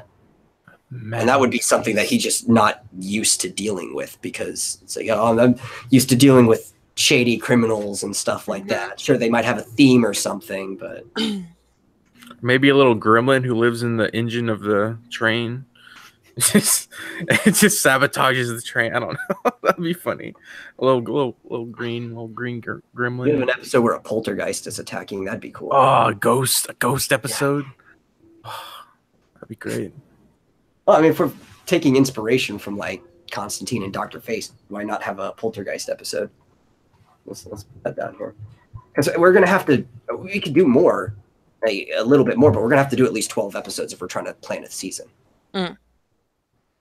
And then if people actually like it and we feel like doing more, we can do another season afterwards. But we want to plan at least a season. That's usually the best way to do this stuff. So would we want to write? You mean plan a season as in write everything, like the entire season, and then start? No. We do it, or just we do the outline for the season, like what path it's going to take, and then we can work on it episode by episode. That's how to do it. And Poltergeist episode. And yeah, if it's once a month, then that would give us plenty of time to actually work on write an episode and create it. Which I don't know. How long do you think it would take for everyone to do the voices? That's why I said maybe once a month, maybe once every other month, depending on how production goes. Yeah. I'm not trying to stick this too tight to a schedule. I mean, schedules are usually for the best, but if it's going to be this long in between anyway, the schedule doesn't matter. Would you also want to do like voice auditions for different characters? Like for the main character, would you want to listen to some different voices to see who? Yeah. Well, I know there's already a lot of people who want to participate in it. And honestly, if I can get the guy, I actually have a guy that I would love that I know to do the main character. Okay. And it's my friend Stanley could do it perfectly. I don't know if Stan will even hear this, but hearing the voices would help a lot with the writing, just seeing the tone and the feel of how they say things and things that they would say. I'll contact the manly Stanley and see if he is interested in it, because he would probably be perfect for the main character. But also, I'm going to do the narration, so that's just yeah. We'd also want people that actually have good quality mics. Yeah, well, that's another reason why Stan came to mind, because he does comic dubs and character karaoke and stuff like that on his YouTube channel all the time. I could actually send you his channel so you can know exactly what I'm talking about. Go ahead and do that. Yeah. Again, I can't pull up. I'll do it afterwards. Okay. Yeah, that's fine. Yeah. And then my friend Alex, I'm sure, Kristen, you saw the comments. And he was up for it too. And I know his I don't know his range. I know his default voice pretty well. So I could even write characters for that, like a character or two. I'll let him, in conversation, maybe on Discord or something. Because that's another thing. Either you or I, maybe, we'll do this together.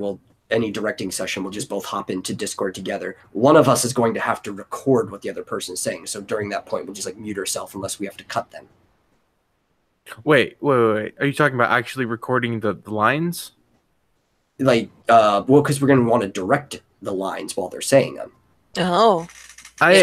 We'll hop into Discord, and we'll just record the Discord conversation. And then put the recorded Discord conversation into the final. Yeah, we'll cut out the actual lines. Yeah. Okay. Well, the way I was envisioning in my head is send them a script and then get on with them, but not they recorded themselves and send the stuff. Well, maybe they could record it on their end, but some of these people may not be able to. They might not have the ability to record on their end. Yeah, that's true. I just quality is a real important thing. I know. And we do have some buffer room because of the old timey effect. So that just came to my mind too. It's it's the quality in the finalized version isn't going to be. It's going to be naturally not that great. Yes, I mean it'll probably even have somewhat of a hollow sound too, because a lot of that stuff did back then. Yeah. Okay. So I'm not too worried about that. Yeah, Okay. because the mic I'm using right now, that's my mic. And I don't even know how it sounds. Sounds all right. I mean, but if After Effects get added to it and stuff to make it sound that old timey, it wouldn't Yeah. sound bad. Hmm. We're thinking about what it would sound clear, but we're not supposed to think about what it's going to sound clear. We're going to think about like, well, what does it sound after the mixing of like adding in the old timey effect, the grainy and everything. Hmm.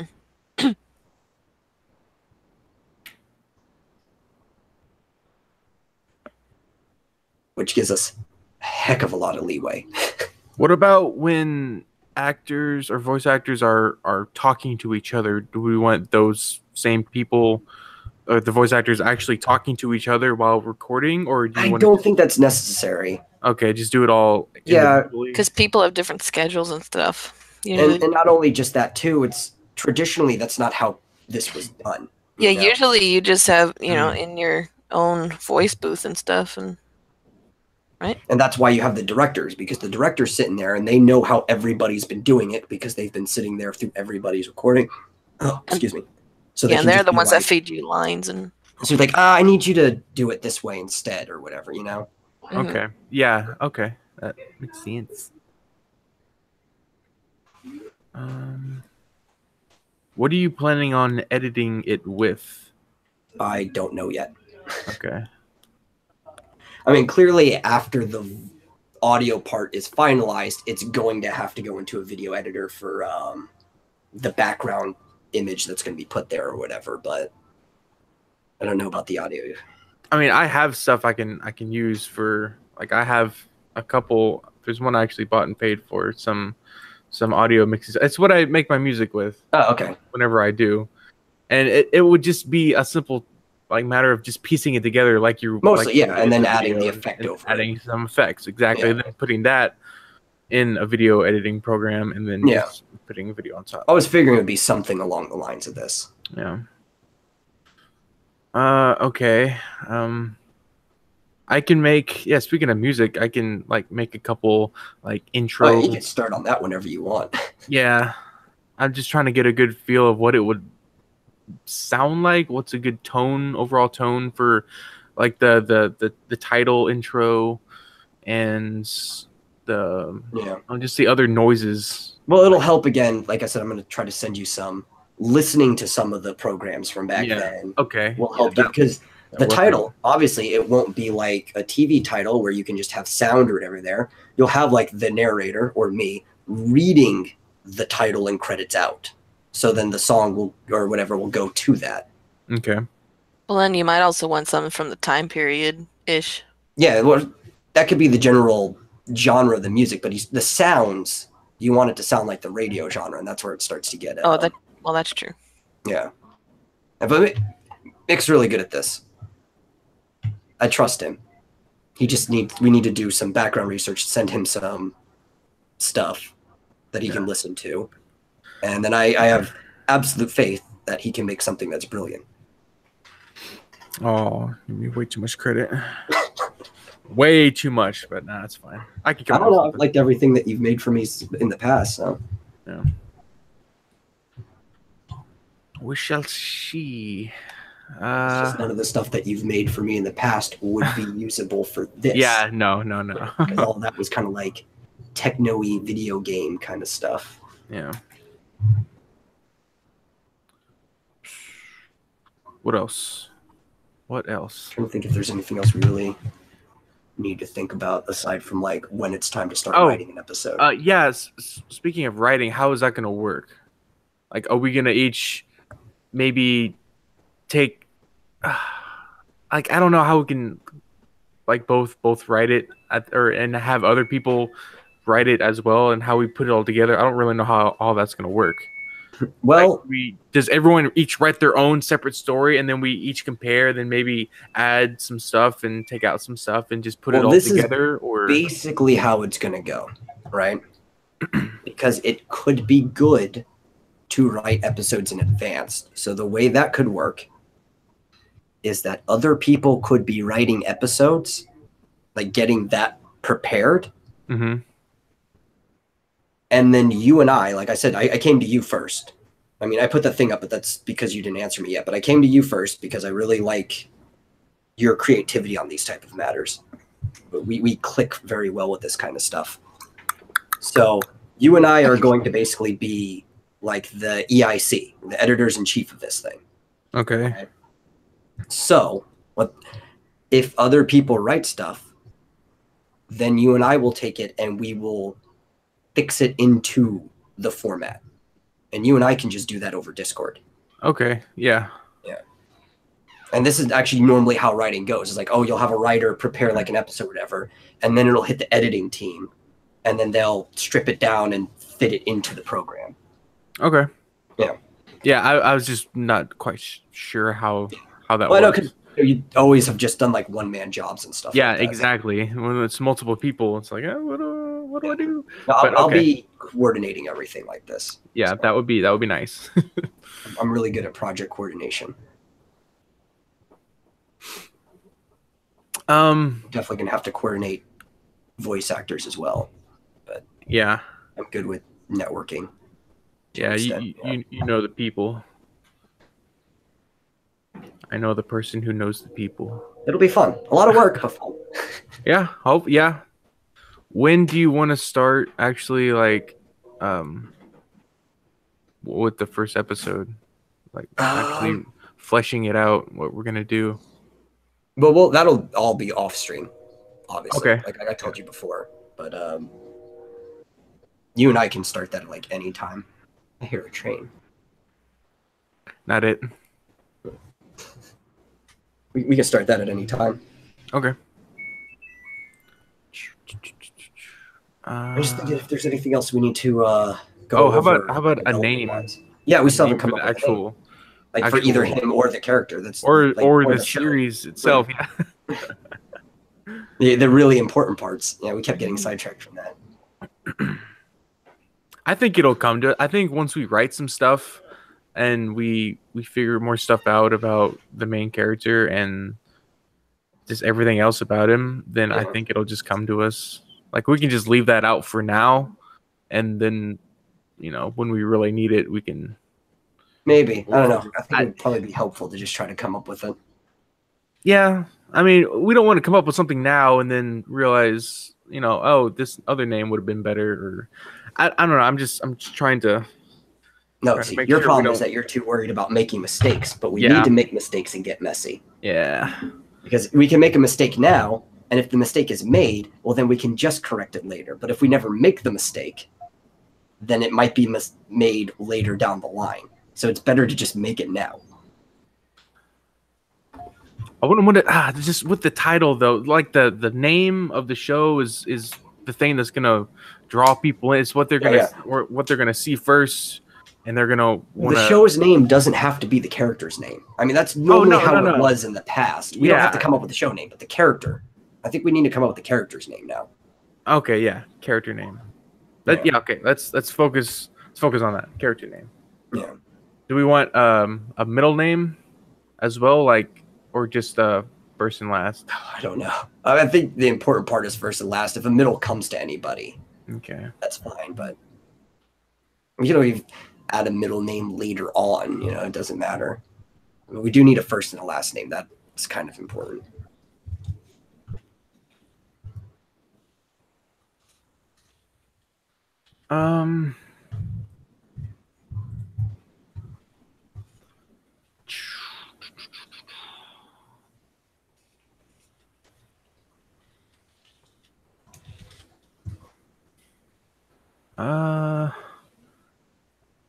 I'm just looking through a list of names.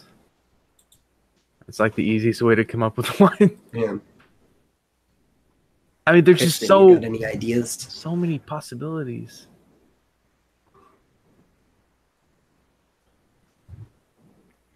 I was looking at a little bit of the Native American aspect because I don't know if we would want to do a skull or like if whatever tribe we end up picking, maybe they have some form of spirit animal, and that's what he goes by. I don't know. Maybe. Or did that sound too cheesy or something? I just feel like the skull image would just be an easy one to produce. But I don't know. What do you think about it? Because this is San Francisco Yeah. area. I don't even know what tribes are native to that. I know stuff more northern, like in Seattle and stuff like that, but Yeah, I'm looking up like what tribes are around there at the time period too. Oh, something else I wanted to say. Just before we start, is this what we want to do? Like this idea of the transcontinental railroad times in San Francisco? Are we set on that, or do we want to go over some more possibilities? I'm just I mean, trying to think ahead. I didn't know what I wanted to do at all going into this, but I mean, we Because came up. this railroad idea sounds pretty fun. I mean, the one thing with that is a lot of research has to go into it. Yeah, that's true. And another thing is that you kind of have to consider is when people see this, it's like, oh, it's an old timey show that, it's back in the rail. Oh, there's Indians and there's probably some other history stuff involved. Like, do I really want to sit down and listen to this? Or, I don't know if it's more not necessarily modern, but I know more... you're just worried about the SJWs coming in and calling no, our show racist. That's no. exactly what you're worried about. Jesus. Not that. I'd actually. Yeah, I'd love that, but I don't know. Like, I'm trying to think of them in the mind of the person watching. Yeah. Like, what would I really want to be sitting down to listen to, or watch, or whatever, and what my interests are. This? I don't know. Some aspects of it, yeah, I would, and some. I mean, the whole Indian part, maybe it's just. Yeah, I wasn't even going to focus too much on that. I thought it was just going to be part of his backstory.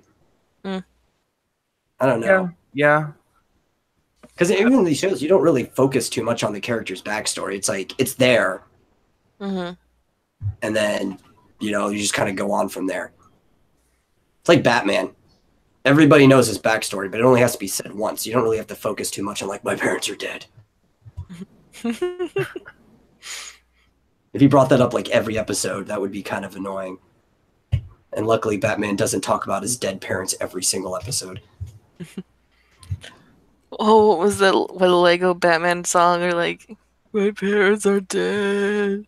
I loved Lego Batman because it emphasized and made fun of everything I hate about Batman. It was honestly one of my favorite movies of that year. I still need to watch it. It's on our DVR, and I need to watch it.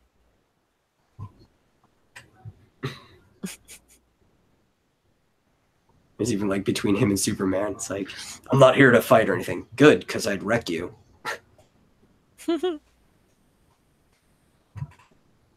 I know if you have another idea you want to go with, I'm still down for other things. I did kind of like this idea, but I do too. I mean, it has grown on me because we've already fleshed out a lot of details about it, even though it's not all of it, but we've spent like a good 2 hours working on this. Oh shit! It's almost midnight. Oh, okay. I didn't even realize what time it was. I didn't either. Yeah, I know you've got work, like normal work, so if you have to leave at any time, that's fine. I've been staying up till like 4, even though I work. Oh, nice. It's like, yeah, I gotta be at work at 9, but oh well, it's 5 o'clock. Whoops. Just letting you know the options there. You don't have to feel like you're stuck. Except you, Mickey, you're stuck. I'm leaving. No, it might be a pain in the ass to do, just since we already covered all this. But I think we should start over and let's save this idea. We can control tab and we'll just make a new one. Page break, right? And then maybe we can find something that we can control enter, which does a page break. So that saves the page. We can start a new idea on the next page. And then maybe we can like combine some ideas that we've already had, make something even better than this. So, if you want to start on a new idea, where is your leading direction?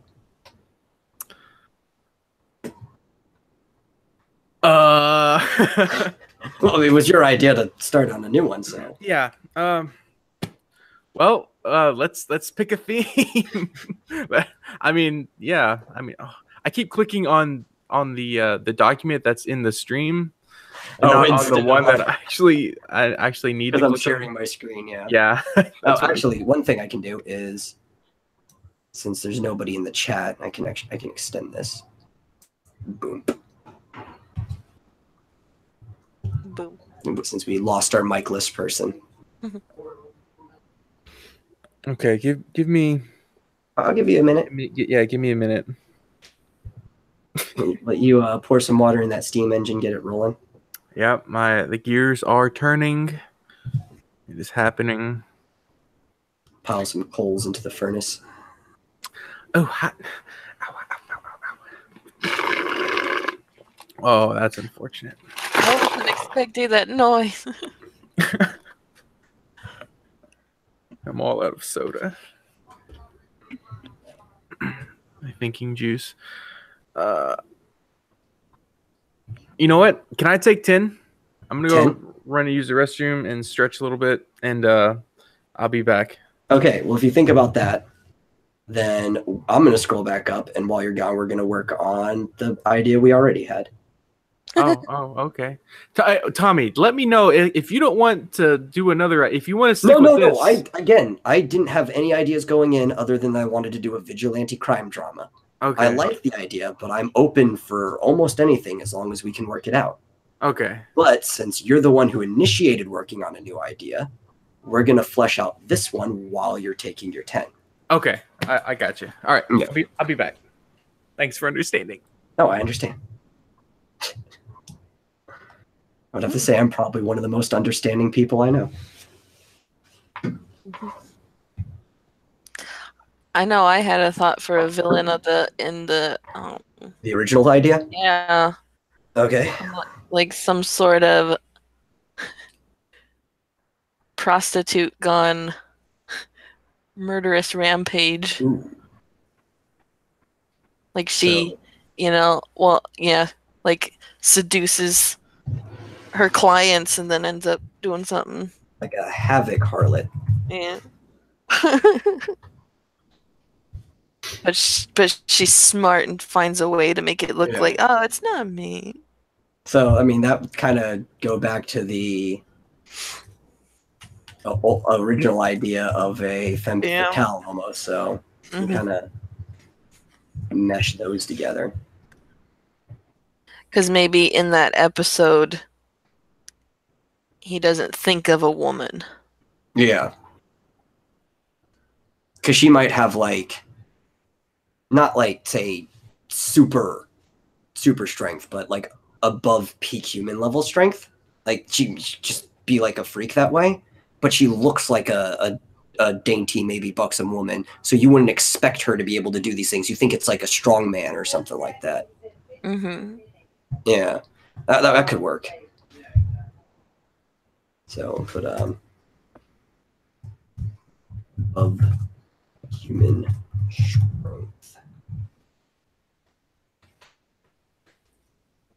So you're like, oh no, that person, she's got no muscle definition. There's no way she could have done that to that other person. Mm-hmm. Had to have been like a really large man looking for somebody who's like 6 foot, which 6 foot would have been rather big for that time period. Not that there weren't people walking around like that, but if you saw somebody who was 6 foot, they stood out. I just had an idea. Someone's poisoned the water hole. And fired. Aw. Well, I'm not even signing on to be a writer anyway. I know. You're signing on to be talent, but you're participating in the brainstorming session. Yes. I don't have the time to write. I don't blame you. Oh. What? Shush. She's got an attitude. But I do like that. That could be a good episode. It could be the second best episode after the evil clown episode. To like basing it on Deontay Fettuccine. When I go, I want to see him again, and I want to see if he's changed his act at all, and I'll tell you if he has. It's gonna be the Probably exact is same going to act. be the exact same thing, but.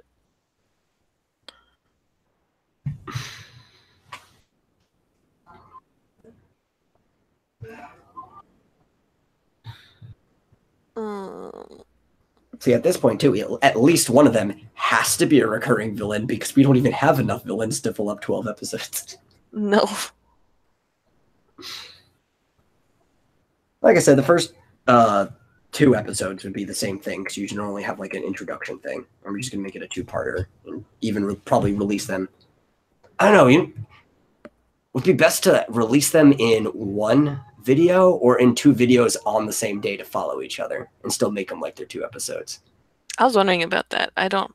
Because then if you release them, but then only share the playlist that starts it, then if somebody watches it, the next video will autoplay anyway. Mm-hmm.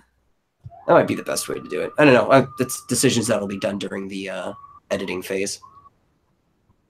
Sounds like someone's yelling.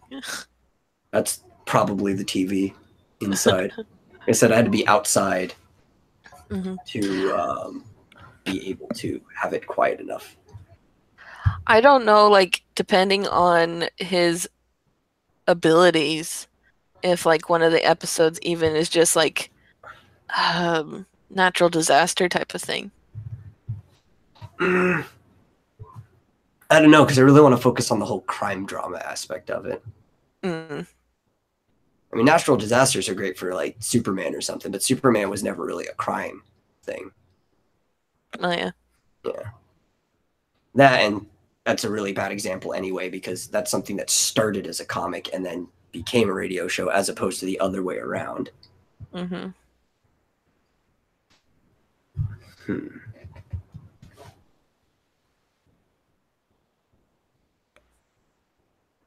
What if you had someone who like uses animals to do their dirty work? Ooh. Somehow like trains. Like a piper. Mm-hmm. I think maybe. I don't know.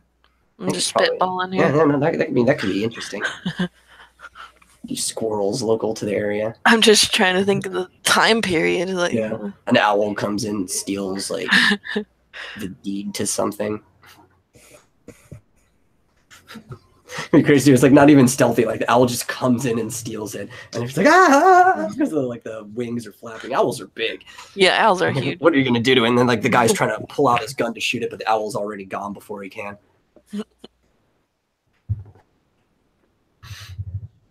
Put that in a animal trainer ?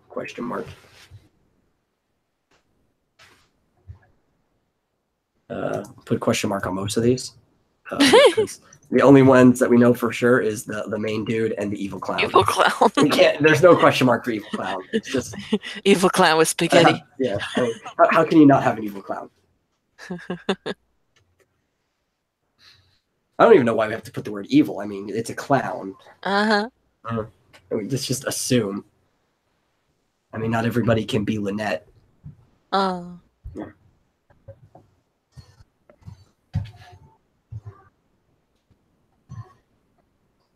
I don't have to take it back. I think Lynette's my favorite clown. Sorry, Deontay. You just don't have a big, comfy couch. With dust bunnies underneath. And Molly. With Lunette and Molly, a clown and her dolly on the big, comfy couch. That used to be my favorite show growing up. It's a good show. I think I told you before, Lunette grew up to be the voice of Claire Redfield in Resident Evil. Mm-hmm.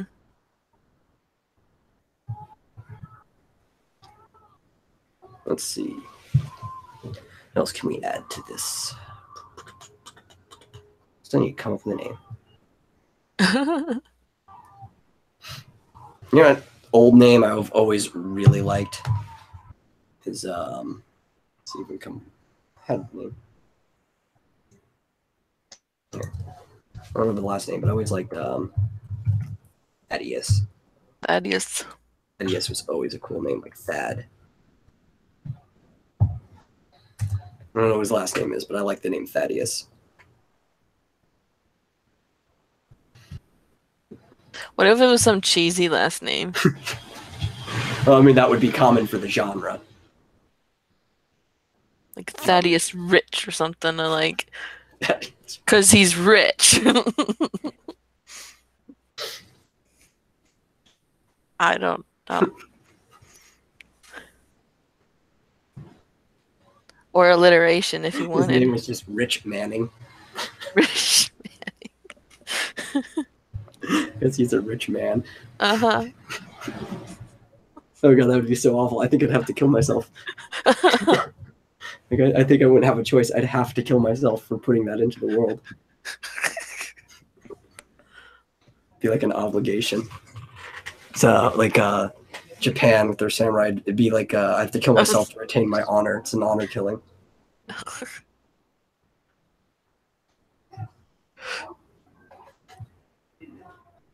Hmm.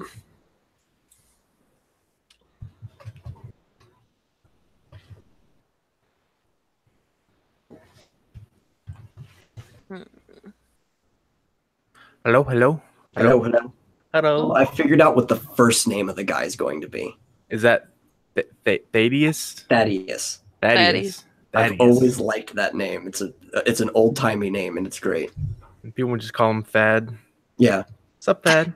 What's What's up, Thad? I'm sure that's how they talked back then. It was either going to be that or Everett. Everett. Yeah. What about that as a last name? I don't know, Everett. I guess that kind of could be a last name. Just Thaddeus Everett. That sounds more like a middle name at that point. I'm putting E. Oh yeah, Thaddeus yeah, it does. E. Yeah. I'll probably spell. There's probably 2 D's in Thaddeus. Let's see. Yeah. Everett. Thank you, Google. Yeah. So just come up with a last name. Oh, okay. So Yeah, you come up with your idea. We can move to the next page. I had 2 thoughts for settings. One being a post-apocalyptic setting. But how good is a crime drama and post-apocalyptic if it's like Well, it anarchic? doesn't necessarily isn't have to be. everything? Yeah, I mean, it doesn't have to be a crime. Doesn't have to. Well, not crime drama, but it doesn't have to be like the post-apocalyptic, like there's just barren wastelands everywhere, like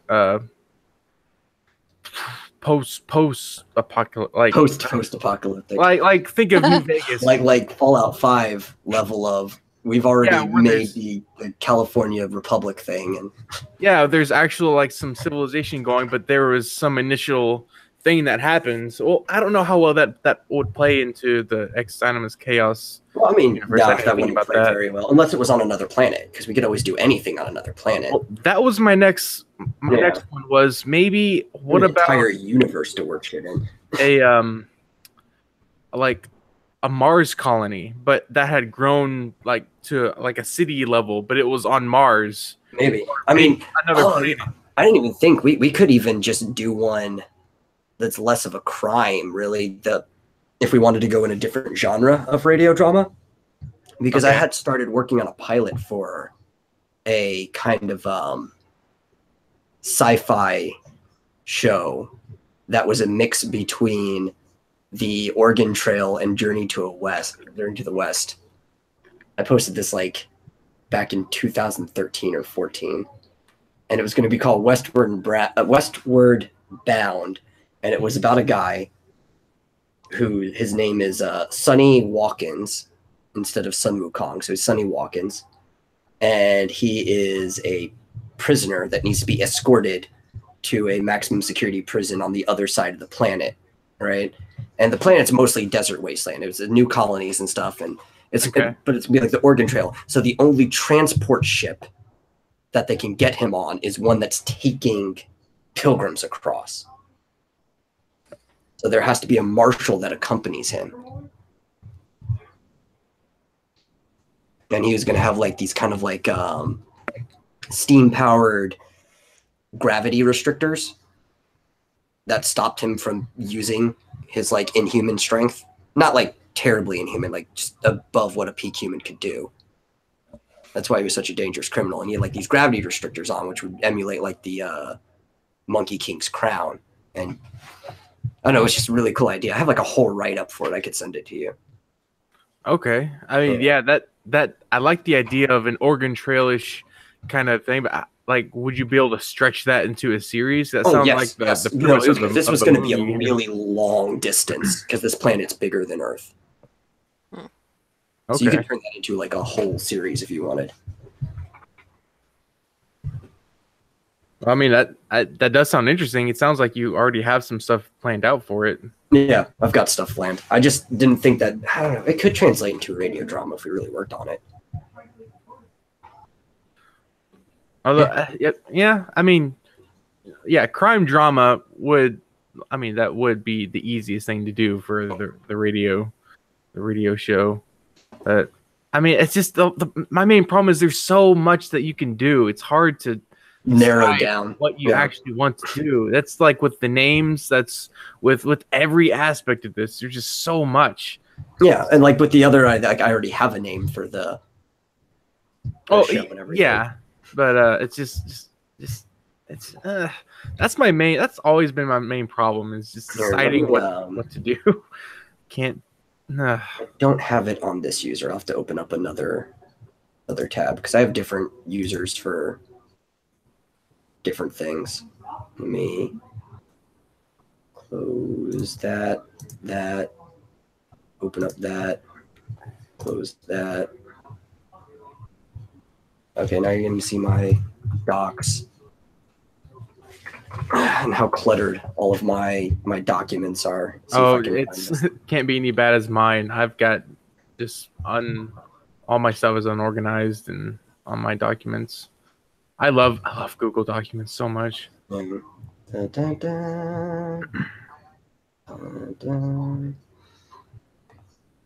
just going to have to keep going down. Because this is a very old thing. I could probably just search for it. That'd probably be easier. But whatever. Draw out time.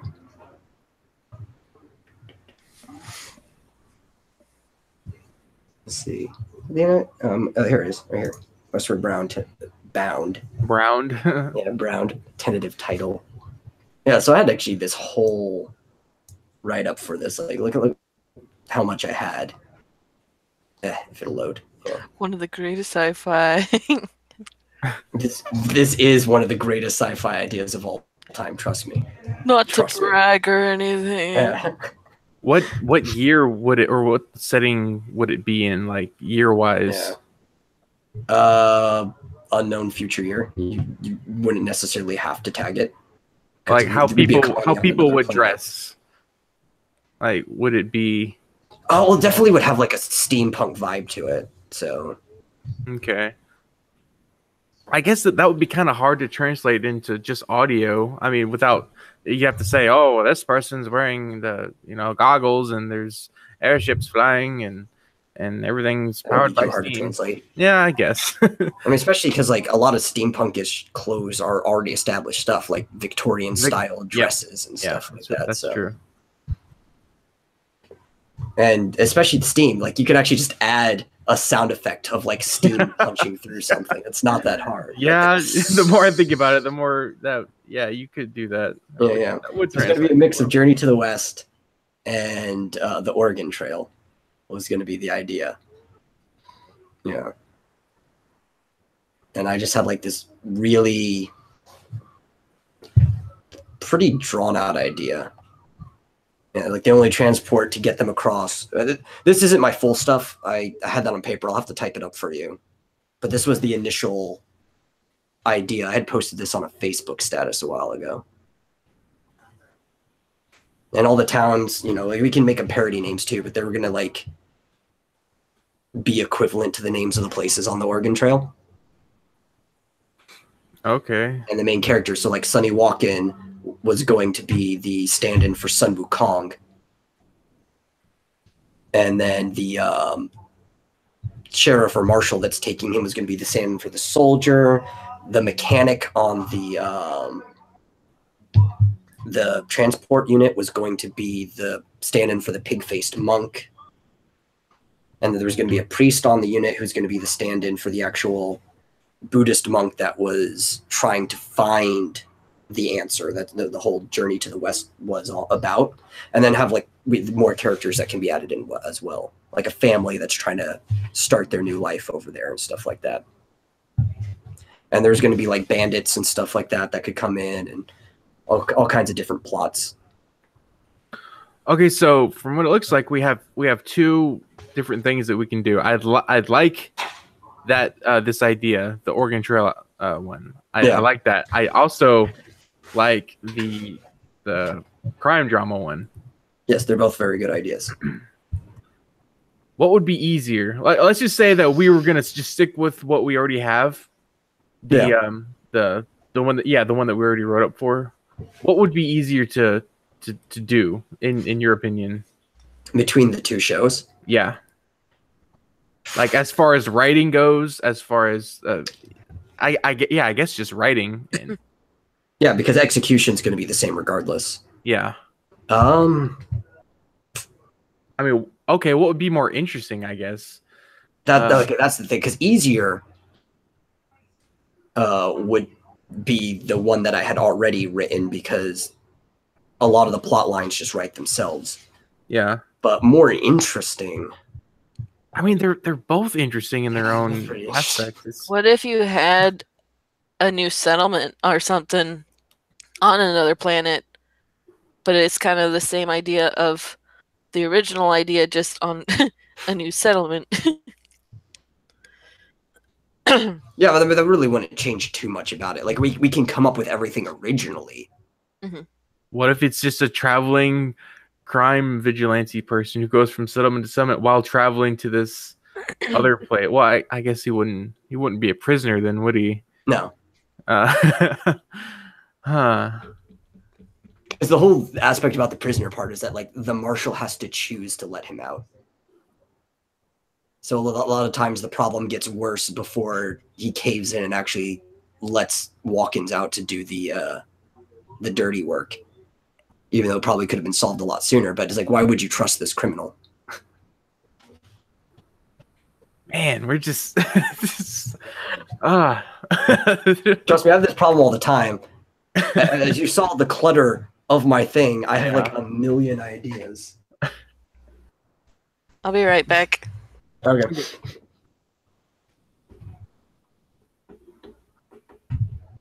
Yeah, that's my big problem. Yeah, I'm thinking of the inroad too, or not the inroad. What am I trying to say? Like how would it be? Like, well, if you want to look at it this way too, right? Okay. The Westward Bound one has a finite end. Okay.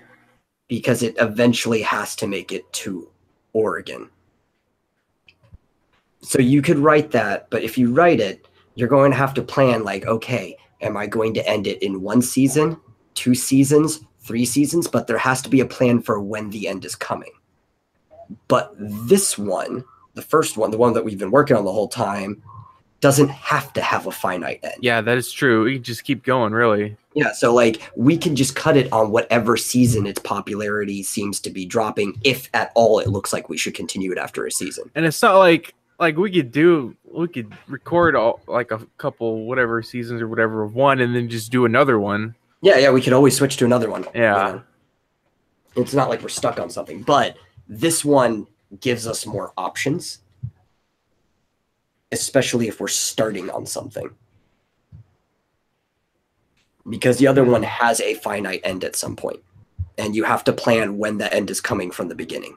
Wait, so are you saying that's a good thing or a bad thing? I'm not saying it's either a good thing or a bad thing. I'm just saying it restricts your options. Now, restricting your options could be a good thing. It's just something you have to keep in mind, and if you decide whether that's something you want or not. That's true. Like, how far could it? Like, if you were to put it into a series, how many seasons do you think it could go? I don't think you could probably stretch it more than 3 seasons before actually making it to Providence on the end. That's not necessarily. Yeah, that's not a bad thing. That's not a bad thing at all. That's like a 3-season. If it's 12 episodes each, it's 36. That's not necessarily a bad thing. And it's a safer thing. True. But then there's also the chance of playing the less safe thing of, well, what if we make it to 36 episodes and it's really popular and people want to still follow the same character? Well, I mean, does it I mean, necessarily have to we could continue it, but we'd have to flip the entire nature of the show. So that's, well, I mean, that if is you do something it, that could be done. Yeah. I mean, we could change the ending. My original ending for, spoilers if anybody's listening, but again, we could change it so it may not matter at all. My original end was that the sheriff or marshal was going to die prior to making it to the end of the transport, but fulfilling his promise, Sonny was going to go to the prison anyway.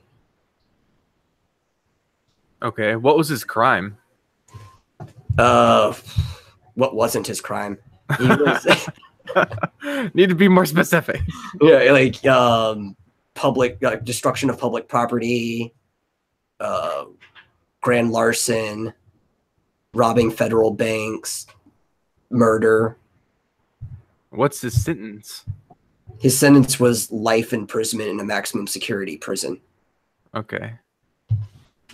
Is the only maximum security prison on the other side of the planet? There's only one. Oh, okay. How convenient. On the other side. There was another one, but he kind of destroyed it. Oh. Okay. Hello, I'm back. Hello. But also have to flesh out the whole universe. Oh, I mean, I guess you already. You don't have to. You can flesh that out as you're going. That's.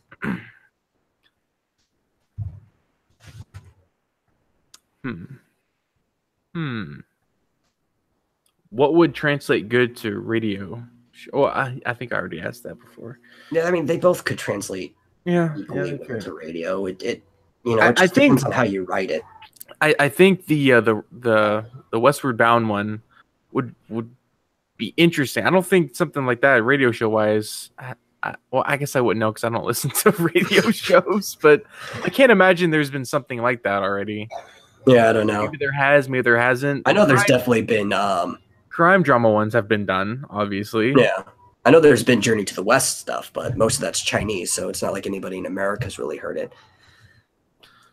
And I like the idea of, it's like, okay, well, this episode's done. They got to this point. Like, what's gonna happen? Are they gonna keep making Next time on Dragon Ball Z? I mean, with the crime drama one, that the Dragon Ball was also based on A Journey to the West. Wait, really? Yeah. Son Goku is literally just Japanese for Sun Wukong. Oh. Yeah, Goku is the Monkey King. Bulma is like the main character, the monk that's trying to find the answer, but she's trying to find the Dragon Balls. Yamcha is the warrior, and Oolong is the pig-faced monk. Huh. That's interesting. And almost every episode of the original Dragon Ball, or every issue, was like a Buddhist moral of like, helping people will get you closer to your goal than not helping people and being selfish. So like, oh, they're looking for the Dragon Balls, but they helped the turtle get to the sea. Turns out Master Roshi had a Dragon Ball, Okay. Now, people, I'm surprised they don't know that Journey to the West was a heavy influence on Dragon Ball. Akira's even said it himself many times. So, okay, would it be possible for us to write down, like in a similar format of what we did with the crime drama one? For the other one? Yeah, totally could. Okay. Yeah, scroll down. Don't think I had a name for the planet, though. I could check. Let me pull this open. Erath.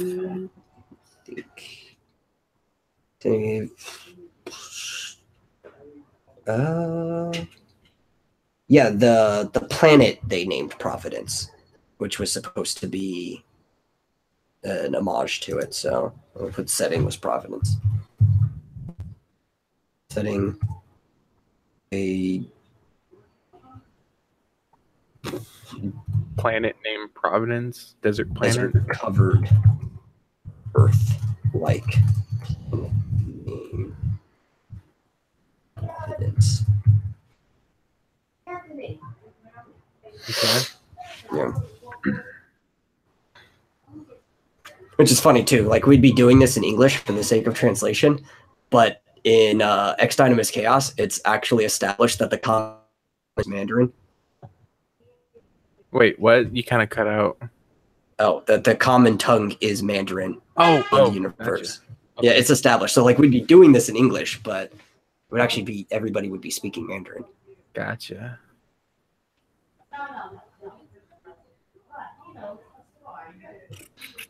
And part of the joke is because it refers to itself, Potangwa, as the common tongue. Potangwa. And it's I'm not the only one that does it. A lot of people. Firefly, the common tongue is Mandarin. Oh yeah, yeah. And even in Dragon Ball, the common tongue is Mandarin. Hmm. And a lot of people think it's Japanese. It's like, no, well, it's based off a Journey to the West, so it's set in China.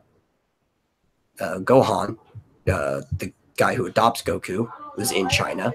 Even the landscaping, if you look at the imaging, it's like those cascading peaks that are in China. And then even later on, Frieza talks to a Namekian, is like, stop speaking your dumb language. I know you know the common tongue. And Mandarin refers to itself as the common tongue. Okay. Yeah. So boom, you learned something today. Yeah, I did. Okay, so Kristen already knew this because we've had this conversation before. If I remembered it. Yeah, but we've had this conversation before. While eating pizza. You just talk so much, I can't remember everything. Yeah. I second that. That's why it helps to record it on live stream. Yeah. All right, so the main character. All right, the main character was Sonny Watkins. Sonny Watkins. Which is basically, well, actually in Chinese, it's that's the parody right there. Car. Somebody's driving away. No, really.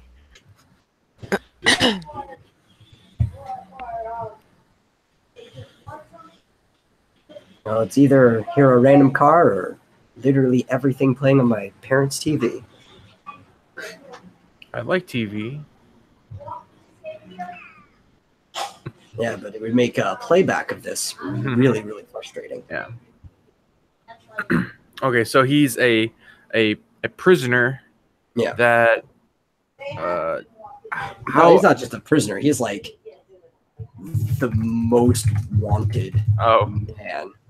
So he's a bad boy. On Bad the boy. whole planet. Sonny Watkins. Bad boy. We're talking like not even parallels between the characters, but Vash the Stampede level of wanted. Oh wait, look, activate window. I see that now. You need to activate your windows. No, I don't know what you're talking about. I just now noticed that underneath the it's been there the whole time. Side. Mm. All right. It's been there the whole time. I don't know what you're talking about. This operating system is totally legal.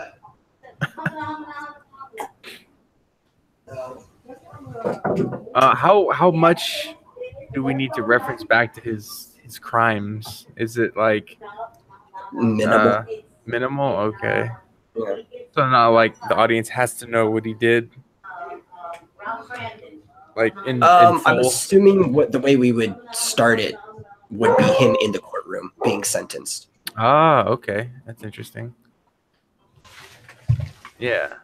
So then you get a full little grasp of what he's done. Yeah, exactly. Okay. And then afterwards it would immediately clip over to like the families and people who are loading up into the ship, and then they find out that, well, this is the only transport going to where both these people are going, both these groups are going.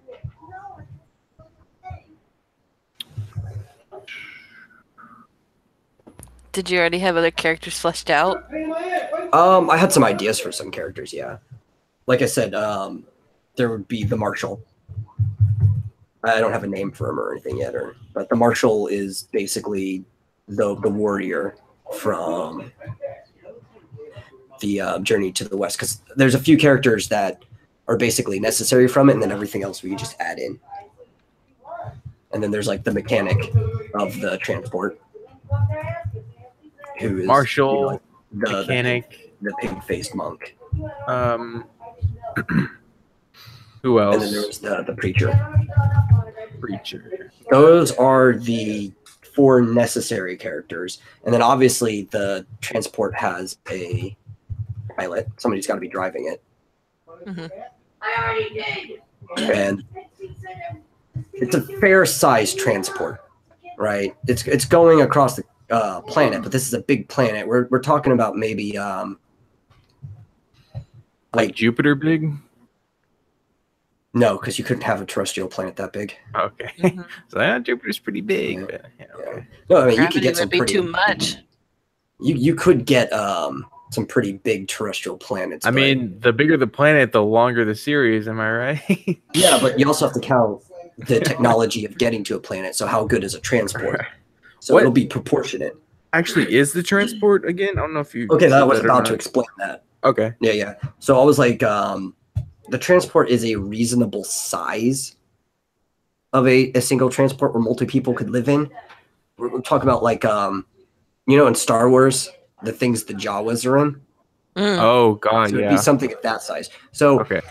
and it moves at a decent pace, but because of the size of the planet, it would still take about the same time to get to where they're going as it would have taken the pilgrims to go by covered wagon to Oregon. Would there be settlements along the way? Yeah, and different plots of episodes and stuff based on that. Is it going to be a caravan or just one Maybe single one transport with multiple rooms, almost like a moving inn. Okay. All right. Yeah. So I guess that probably also goes within setting is transport. Very important. A lot of aspects will probably take place in the transport itself before coming to settlements or bandits or whatever the plot of the episode is. All right. Are there a lot of people on this transport besides just the main? There's a few families. Oh, okay. Yeah. So, what's the main purpose for this transport, though? Like, what was it built for besides? So the transport was built for getting people across this world to colonize it. So it was built for the sake of all these families are going to what would be the equivalent of going to Oregon, so they can settle that area. Okay. So even the local government is giving them land grants and some starting money to settle this area, and they go off in different. And this transport is westward bound. That's the direction it's going. Okay. What about some other characters that would be on there that would be important? I guess besides the main ones, like the ones you already have. Well, I mean, like anything, there has to be a bartender. Okay, yeah. What about another prisoner? Maybe Maybe a lower profile prisoner or prisoners. No, he's the only prisoner because this is the only one. This is not actually a prison transport ship. They modified one of the rooms so that the marshal could. This is just the only transport going that way. It's a new prison that they built. Okay. Okay, so bartender, pilot, preacher, mechanic, marshal. Yeah, there's gonna be some families. So yeah.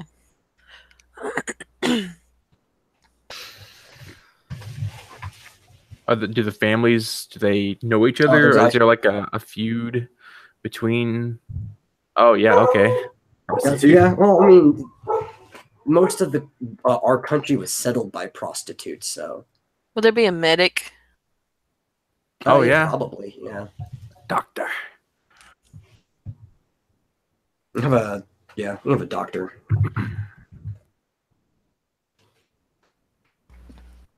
And some of these characters, pretty much everything beyond the preacher, it does not matter what their sexes until we write the character. Like when we write it, we determine it.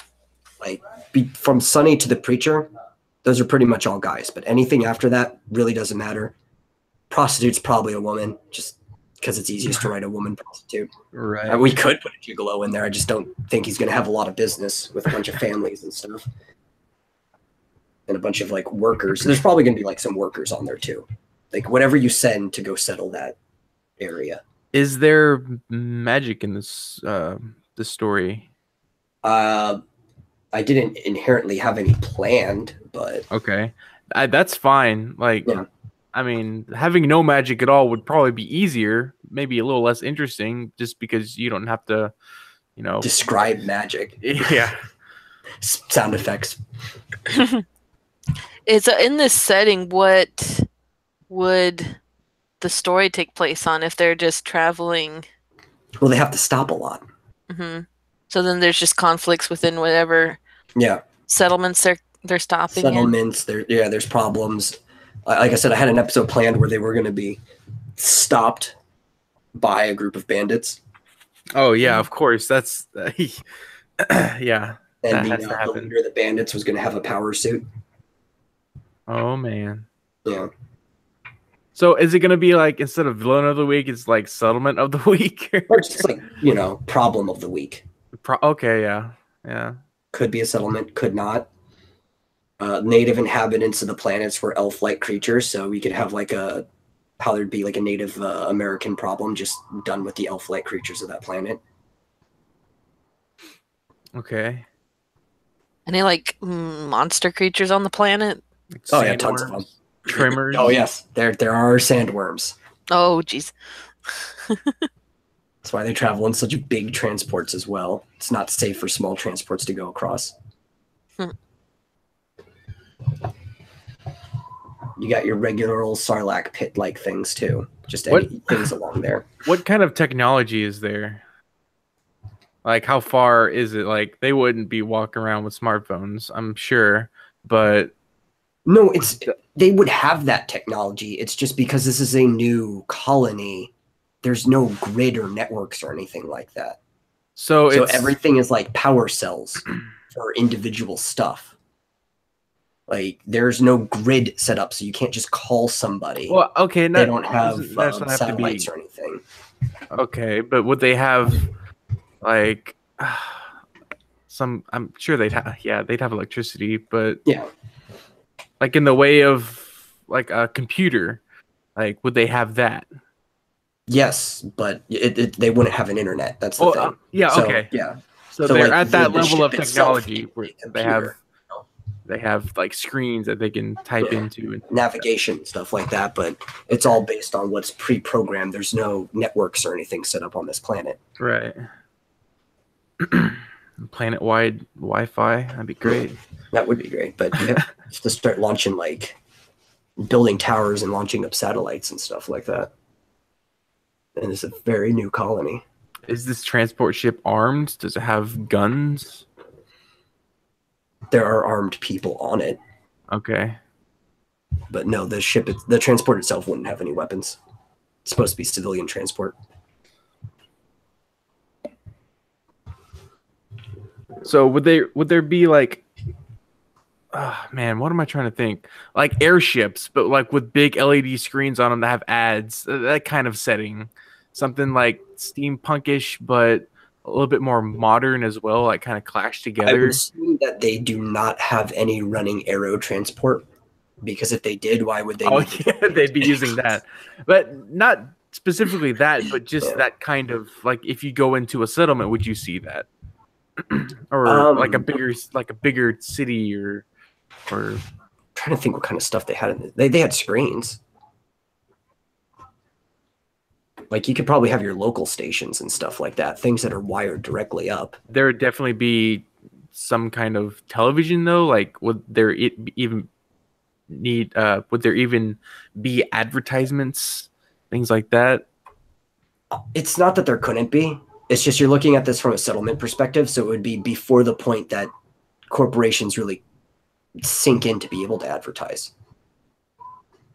Mostly it's just establishing Yeah, like maybe there'd be an ad spot for a local grocer or something like that, but that'd probably be about it. Okay, I'm sorry. I'm just trying to wrap my you're trying to my get head a around picture. it. Yeah. No. This is like establishment days. There's like you're trying to get a foothold on this planet. Where do they come from? Like, where do the original people come from? Like the original settlers of the planet? Did they come on a spaceship, or were they just here? They came on a spaceship. Okay. Are they from Earth or somewhere else? Not that it necessarily matters, but somewhere else. They're humans, though. Oh. So Okay. Originally they had to have come from Earth at some point, but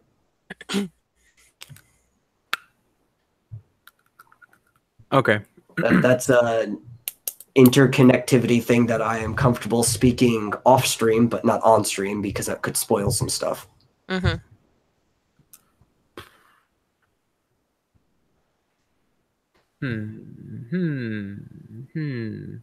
Trying to think if I have any more questions. I'm sure I do. I just can't think of any right now. Okay, those are supporting characters. I'm sure we'll think of some more if we need any more. Because, like you said, we're going to be passing settlements. There's going to be all sorts. And it's a big ship, so there could be a supporting character who lives on the ship, but you only ever see in one episode because they're only important that episode. Okay, yeah. There could be like a little girl that gets off the transport and when they stop and gets attacked by some monster or something like that, Yeah.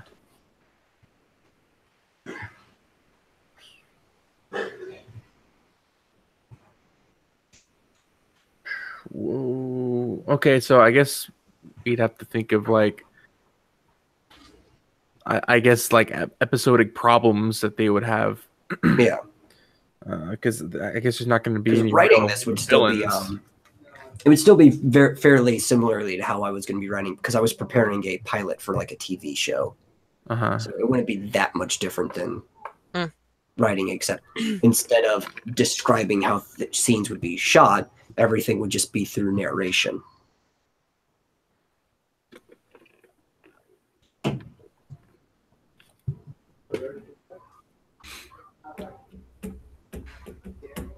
Okay, so I mean, this seems a little bit less complicated than the last. No, this is literally just as complicated as the well, other. Like fleshing everything out. There's an actual plot. There's a destination. There is a destination. It's just steps along the way that is the story. That this stuff just happens. So I mean, it makes it a little bit easier to think of things because you're in this one set place, I guess, is the transport ship. So it's not like you have to think of like a bunch of different locations for things. That's just one aspect. That's, I guess, a little bit makes it a little bit easier. Yeah, but I'm sure there's a lot more complicated things. Well, the more complicated part though is deciding on your supporting characters, right? Mm-hmm.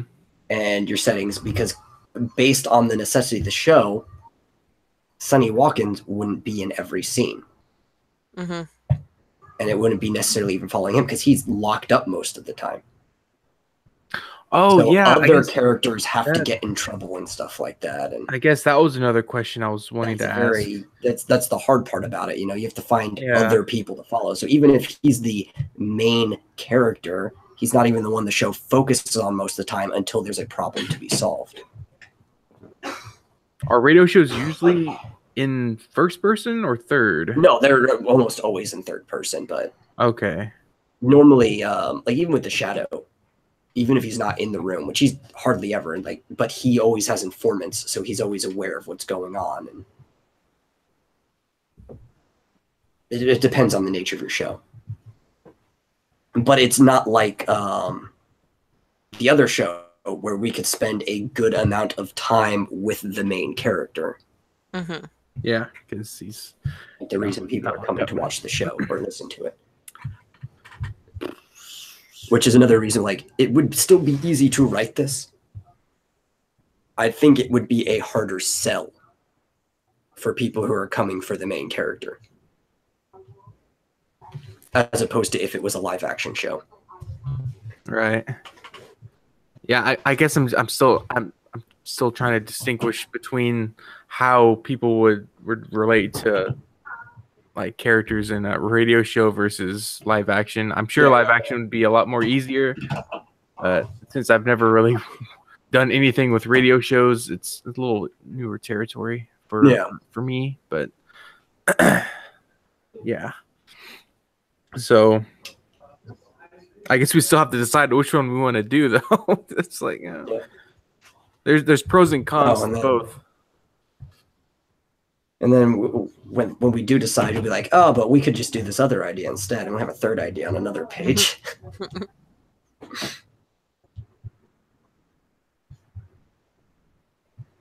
What if it was a show that entirely followed squid-like people that lived in the ocean beneath the Earth's surface? Okay, I think that we should do the crime drama one first. Yeah, only I honestly do too. There is an evil clown episode. Yeah, see, I was kind of leaning towards that one too. Yeah. And there is a main character that we can spend a lot of time on that people can become attached to. Yeah, it's becoming more and more just obvious why crime dramas were so popular when they were. Yeah, and it could be a little bit more relatable too. Yeah, it's kind of like even going to something that's a different type of radio drama that's trying to look less like one, but it is very clearly Night Vale. You have a main character right there who also takes the form of the narrator that you can attach to. And that's Cecil, whatever, I forget how you pronounce it. It's been forever since I've watched Night Vale. Cecil. Yeah. And Cecil has the dual role of the protagonist of the show, if you want to even use that term, but he's the main character and also being the narrator. And that very much works in their favor because you can become attached to the character.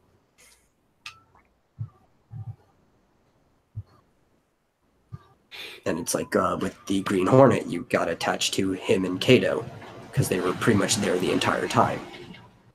And sometimes, yes, it would split off and be like, meanwhile, at the villain's hideout. But other than that, it would... And that's actually where that comes from. People think that came from the cartoon shows. No, the cartoon shows started doing that because that's how the radio shows had originally done it. Meanwhile, in the Hall of Justice. That makes sense. Yeah, that's actually that radio announcer voice. You know, honestly, I would love to see the Westward Bound one, like actual visual. I'd love to see a series, a visual series out of that. That would just make so much more. Yeah, that's why I've been saving it too for a long time. Okay, well, it's a great idea. I'm just gonna say that we can do it one day when we have the budget. Yeah. So, all right, we'll stick with this. What's the next step? The last name. Yeah, the last name. Thaddeus? Is that what it was? Yeah, Thaddeus. Wait, what was E? Everett? Yeah. Thaddeus. What rolls off the tongue with Thaddeus? Thaddeus. I don't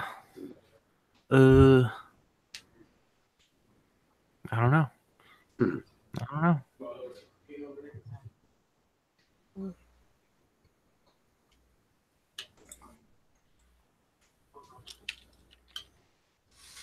Vain. V. I like V. No. V. The. Voldemort. Yes. Yes, totally. His name should be Voldemort. Thaddeus E. Voldemort. Totally didn't exist. Yet, so.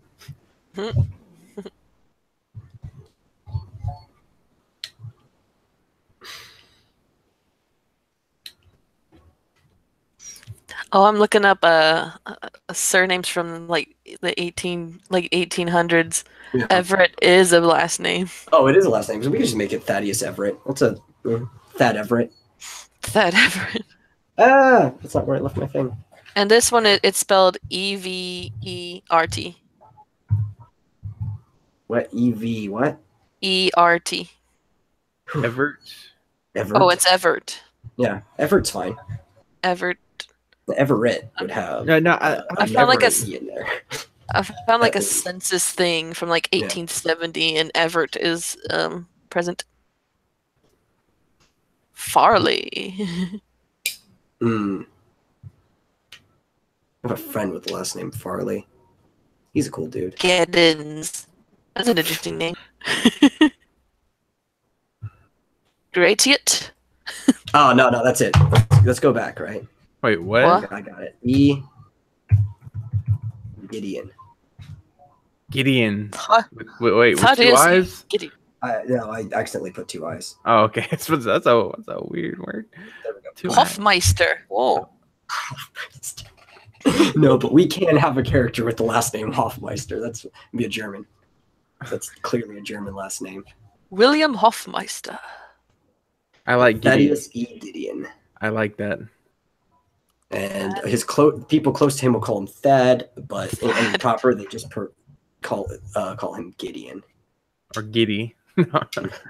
Like his rival newspaper owner would be like, Gideon!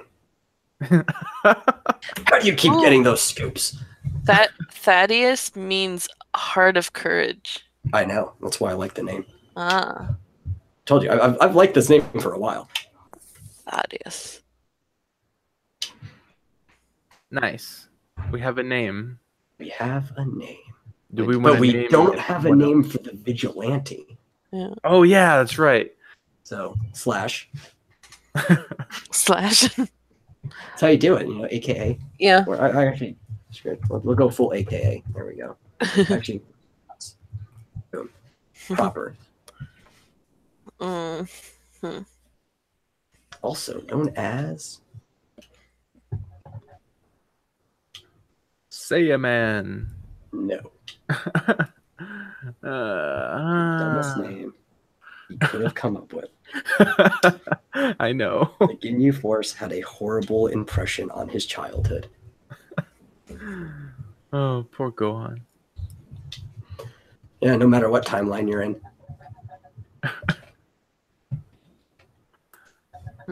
Oh man. Wait, did we decide if he's gonna have a skull face? That's still what I put. I mean, we can decide on something else. Okay, I actually like that idea just because Okay.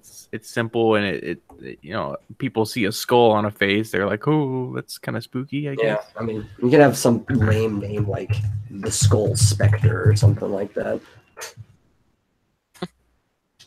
I don't know. think We can change Spectre would be a good I can't imagine people back in those days saying, oh, the Spectre, the skull. Spectre is actually a really old word. Is it? Mhm. Yeah, Yeah. like really old.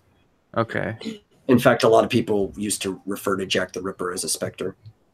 Ah, Yeah, that's such a cool name, Jack the Ripper. yeah. Oh,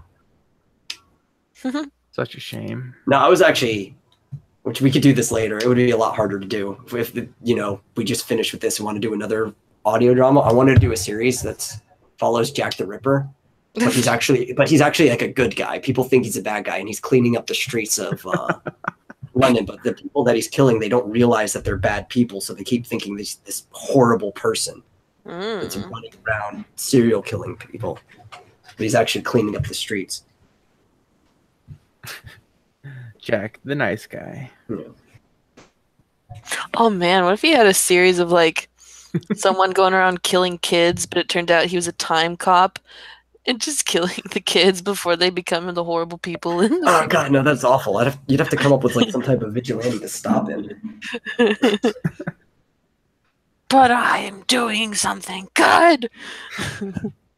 You have no idea. Just wait a couple of years. If Then you'll anything, know. if anything, the time cop would be the guy jumping back to stop people from assassinating these awful people because what they do still needs to happen. Otherwise, worse events happen instead. Oh, it gets so complicated with time travel, though. Yeah. Well, the fact of the matter is, you can't change the past. If you went back in time, you would have anyway, and that just sets the past in motion. Because Or you can- time is like a water pipe flowing in a single direction. Sometimes it can be rerouted back to an earlier period, but it all goes downhill. The big ball of wibbly wobbly timey wimey stuff.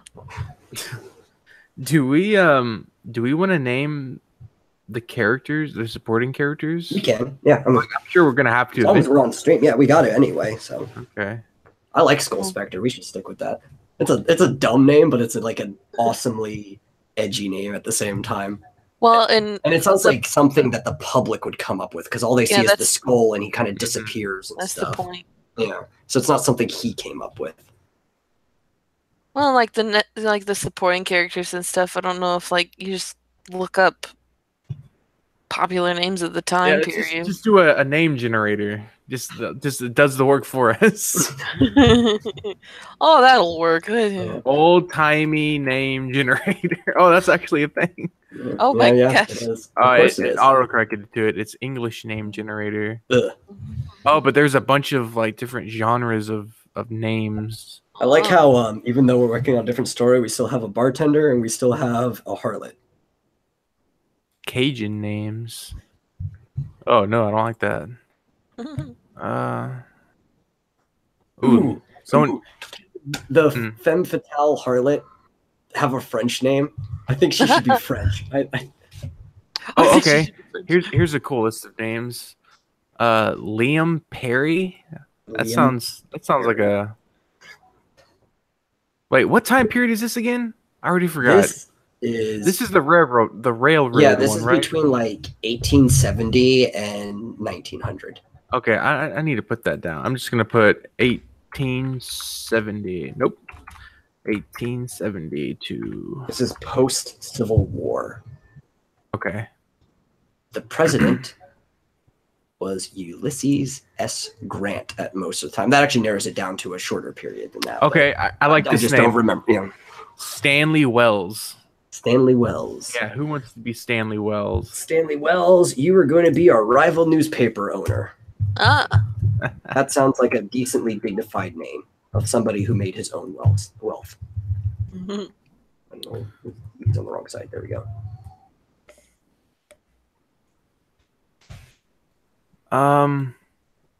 Okay, what about Caesar? I don't like the last name, but Caesar as a name, first name. Man, I hate the name Caesar. You do?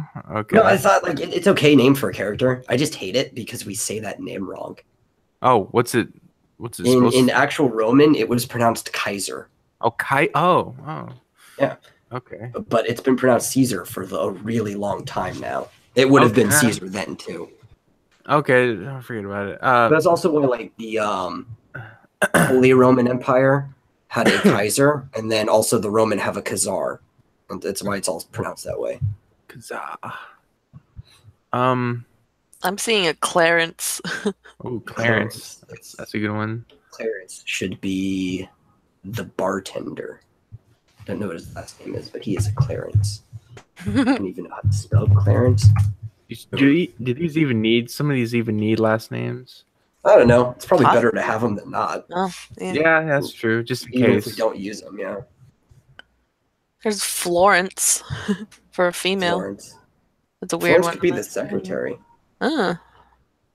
Margaret Thatcher. Margaret Thatcher.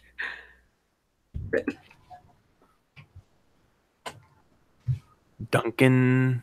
Myrtle. Myrtle. Murdoch. Herman. Herbert. What's a good sheriff name? Like it has to sound like a tough guy. Tough guy.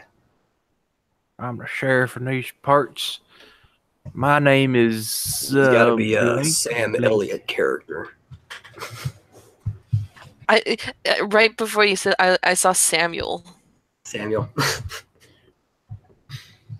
Anytime I think of like the kind of gritty sheriff of like the guy that demands respect in the town, I always think of Sam Elliott. You know, the actor. Abraham Waters. Abraham Waters.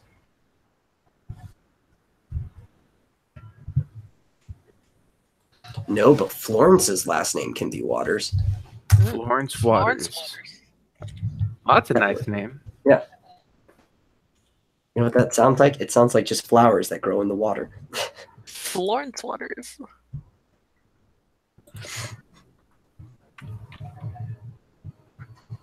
Yeah, it's bothering him that I didn't bother to put colons after. Oh, I'm gonna everything before format typing this the in a names. bit. I've been Yeah, holding no, that's back. fine.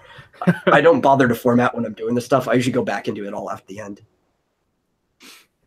Like you'll see stuff like sometimes I just put a comma between things where there should be a colon or a semicolon.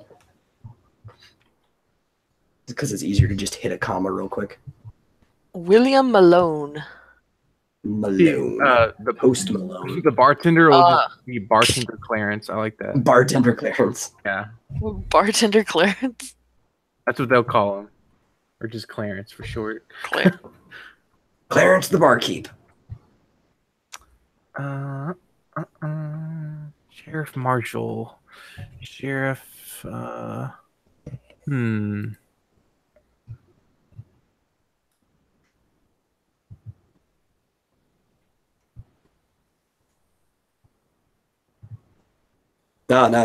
I got it, right? He is the sheriff, but his name is Marshall.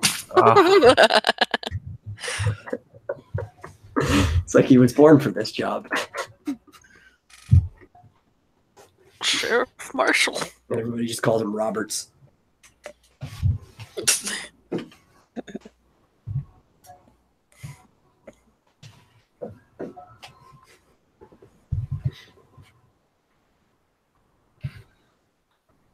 Everybody thinks he's a marshal. It's like, no, I'm just a sheriff.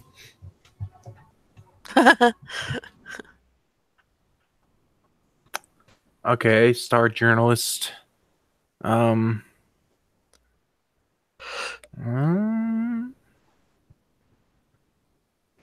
got it, right? That's all. I keep thinking my cursor's where yours is just because it's bright and pink. Okay. One of the names that was said before. It's going to be Duncan. O'Reilly. Duncan O'Reilly.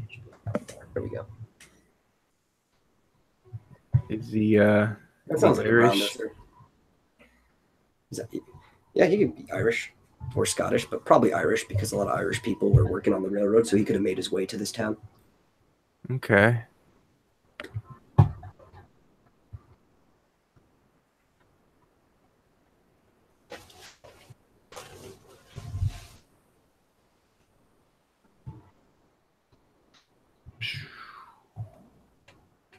Medicine Man. Who do we want as Medicine Man? Well, that would be dependent on what tribe. Yeah. Oh, so we want kind of a naming convention name. Yeah. Well, I mean, we could change it depending on what the tribe is. Should we look that up right now? It'll probably have some lame name like White Wind or something like that. Oh, that's not where you thinking my cursor is where yours is, man. It's because how pink it is. Okay, it's stand-in name until you look up something. Should we see what kind of Indian tribes are around that area? Yeah. Look up the names of the tribes.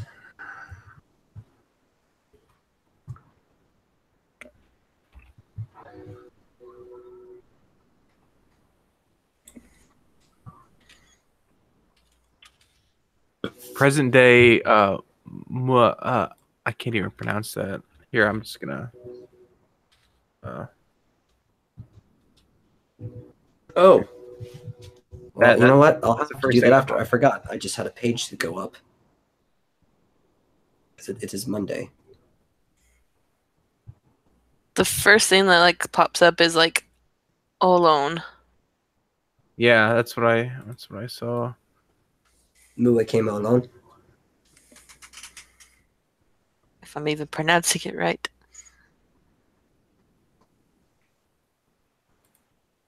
Muekma alone.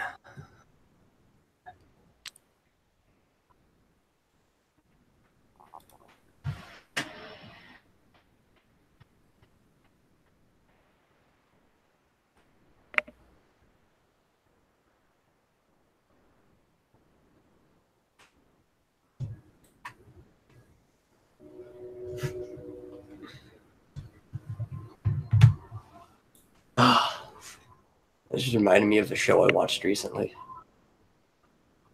Are you guys familiar with The Tick? Yes. I keep seeing it advertised. Yeah, I did the not so legal way, but watched the entire season of The Tick. How is it? And then I found out that Joey had Amazon Prime, and I could have just used his account, but whatever. Is it any good? Oh yeah, it's actually probably better than the cartoon series that it was based off of. It was pretty amazing.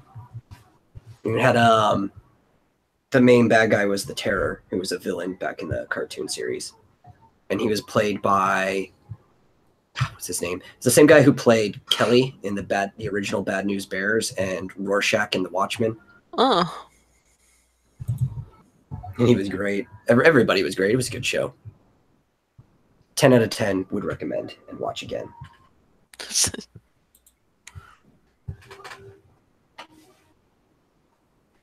So I don't know how to find it, like what their names were like. Yes, and this is why we will be racist and just call him White Wind. Okay, it's White Wind. White Wind it is. I'm sure because I just don't want to take my screen off of the page too much. Mm-hmm.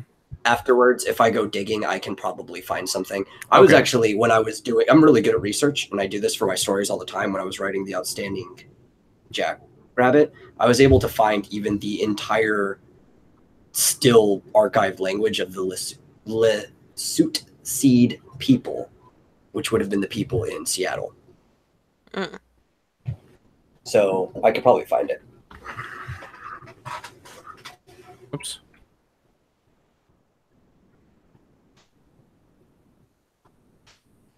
No, it's about the format. I'm just making it easier for me to see. Oh. Local corporal, captain general of nearby fort. Mm.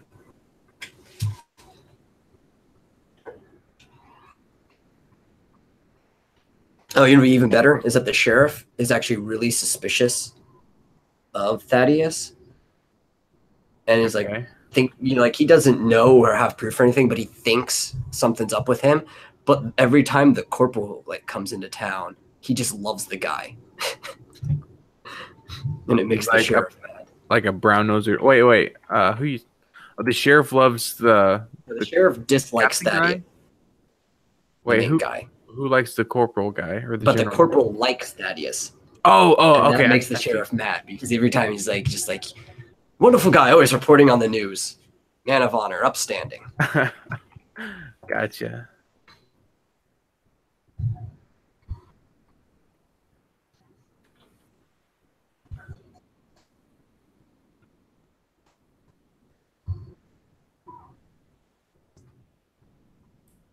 And here we go for our corporal. We'll give him he'll be Irish too, but just you know, his family's been in for a long time, so he doesn't have an accent. Really strong, upstanding Irish name.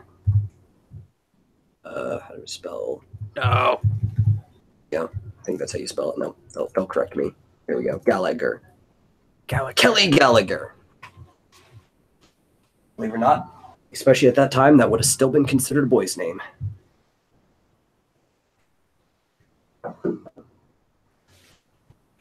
Except he is. I'm deciding this right now. We're going to kill some of this. Captain is a title, so.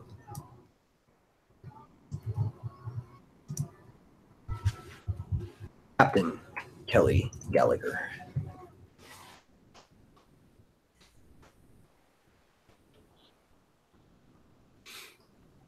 Boom. Strong Irish name. Okay. Except unlike Duncan, he doesn't have an accent because his family's been in the country for a while.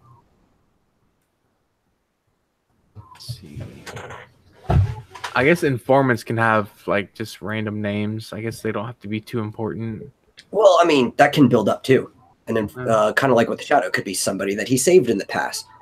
Could be somebody that he stopped in the past. You know, it could vary from episode 2. We could bring a character back. Stuff that we'll just decide as we're writing. But we just put it there because it's important that there has to be informants.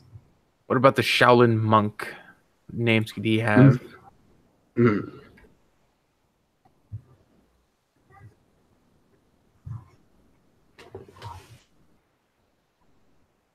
Let's see.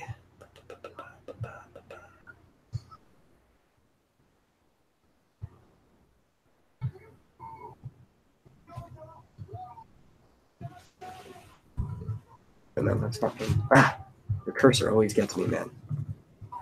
How about Ming? Chinese names, you put the last name first. Is that Li? Li Ming? Yeah, Li Ming. Li is a very common last name for Chinese people. Ming is a first name that can be unisex. Okay. If you come up with a better one, that's fine.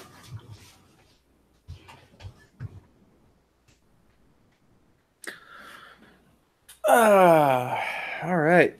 Cool. We got names. Names aren't usually something I have a problem with. Like, I can usually just...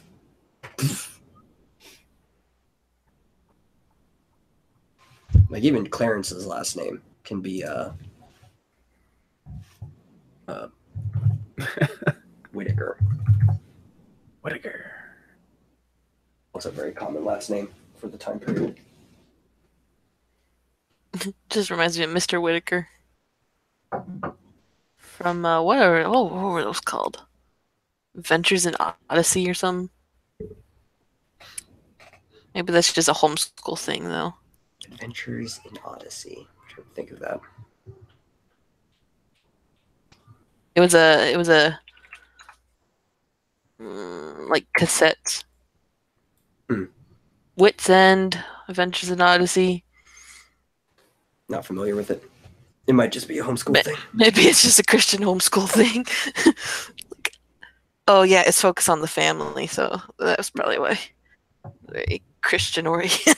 Oh, we could just delete that possible themes. We've got our theme. Yeah, that I was line gonna. Doesn't even need to That's be what there. I was gonna do.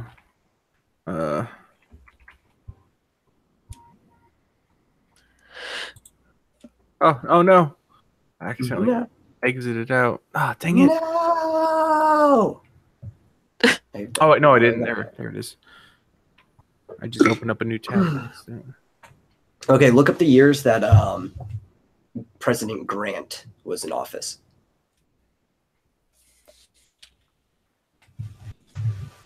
Beam.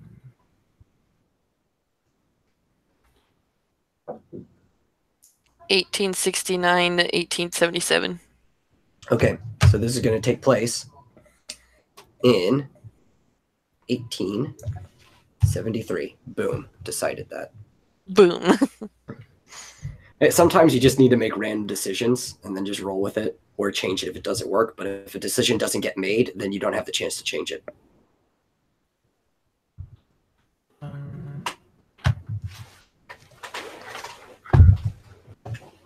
That's my motto when it comes to it. It's better to do and then fix it than it is to just contemplate and never do.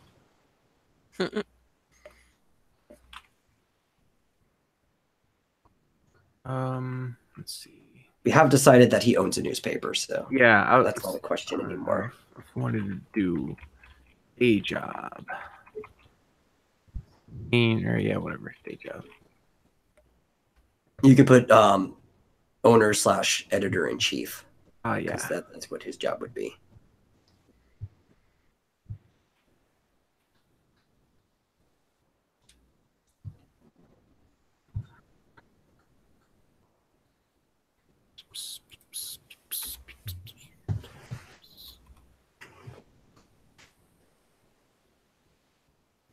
So if he had that daytime job, I guess most of his stuff would be at night if he were going out.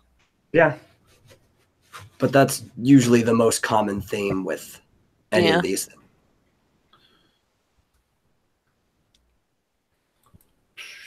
Which that also is a familiarity with the, I just remembered that the Green Hornet, he inherited his father's newspaper company. Mm-hmm.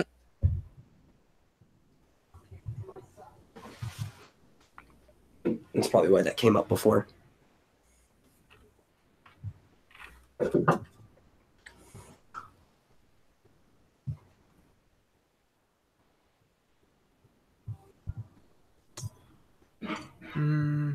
Well, and some of the premise, because I finally started watching The Iron Fist, so it's gonna.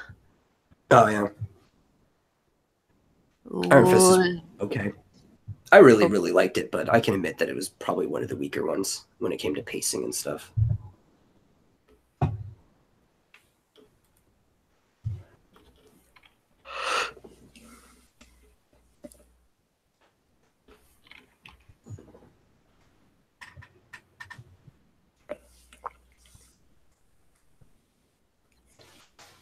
Yeah, now we're gonna spend some time watching Mickey be OCD about this. Shut up.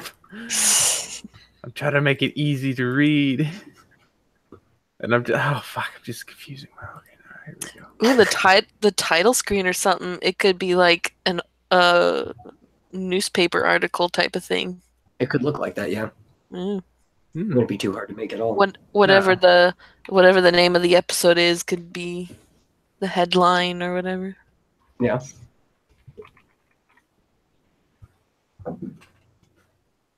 Yeah. There we go. Day job. Dayman. Mm-hmm. Fighter.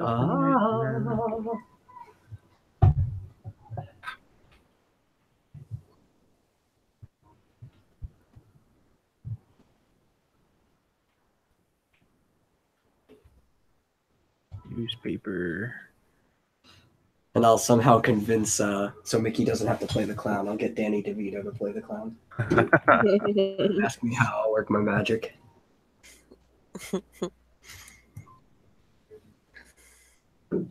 Well, he did that M&M's commercial, so. Yeah. Oh God, yes. I Yeah. remember that. I'm still upset that he's not voicing Detective Pikachu. Should this be under skills? Like his skill set? Skill set, yeah, like that. Yes. Well, Skill set. See, he can use arcane. and illusionary spells. Arcane and illusionary spells.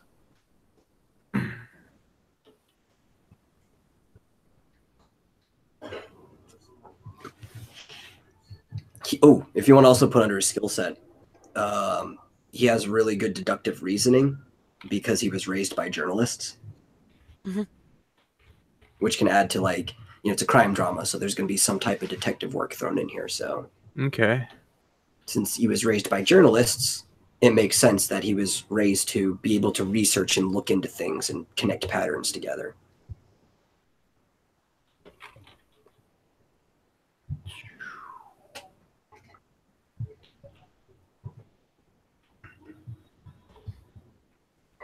troubled past.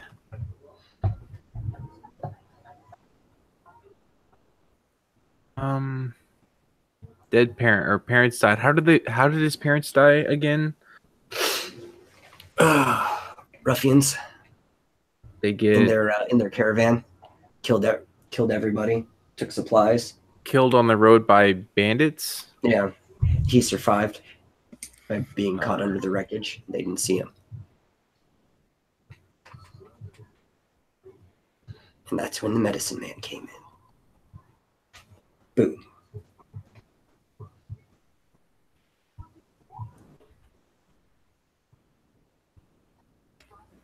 What was that? What did Emerald Lagasse used to say when he kicked it up a notch?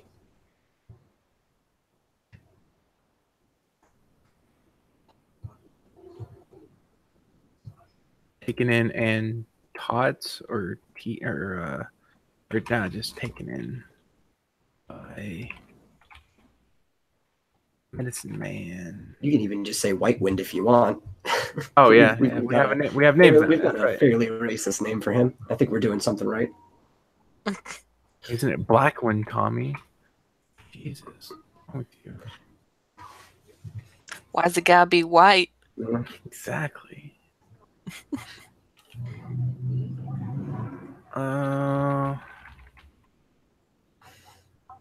Higher. It's because of alliteration. That's why.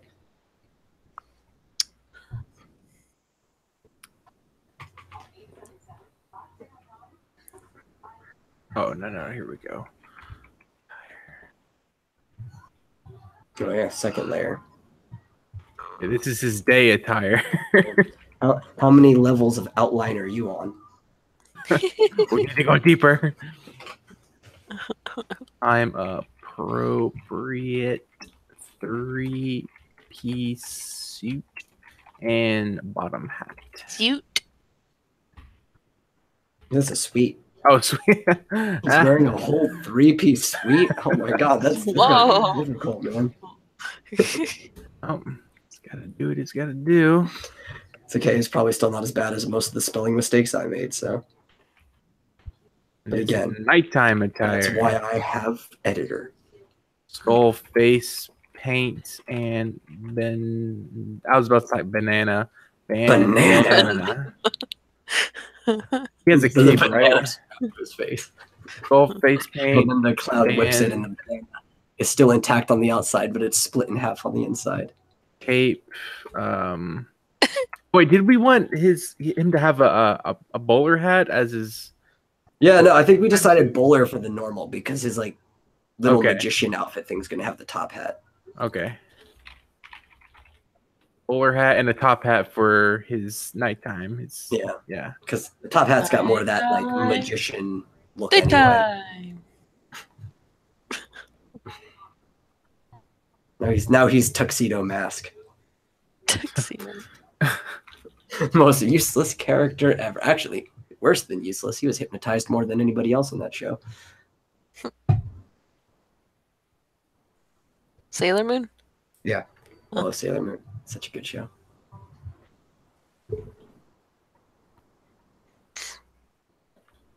And I really like to piss Dragon Ball fans off. Like, Sailor Moon, even after Super, would still dumpster Goku in a fight.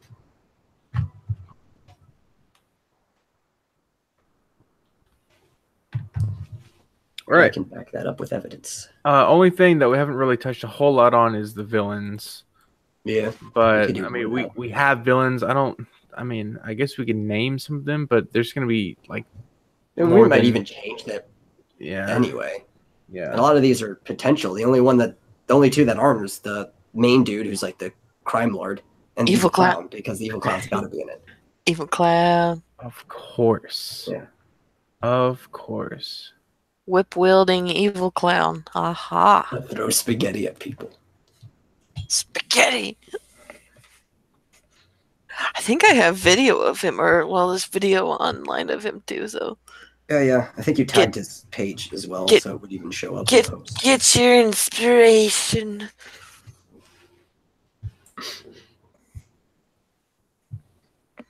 The most dangerous thing he can do: tightrope and juggle spaghetti. And flirt with all the women.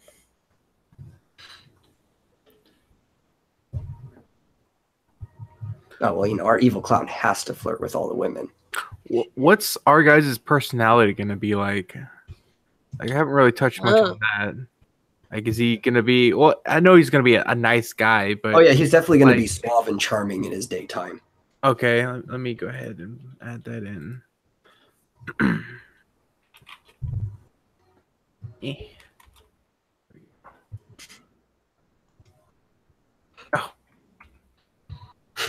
Oh. You fool! You've already added another layer. We need to go back. It's easy, right? Yeah, I was gonna say you just you shift enter and then you start a new bullet point, and that's usually the best way to do it. Okay. We'll just Or say copy paste personality. Yeah, that's what I did. I don't care. Personality.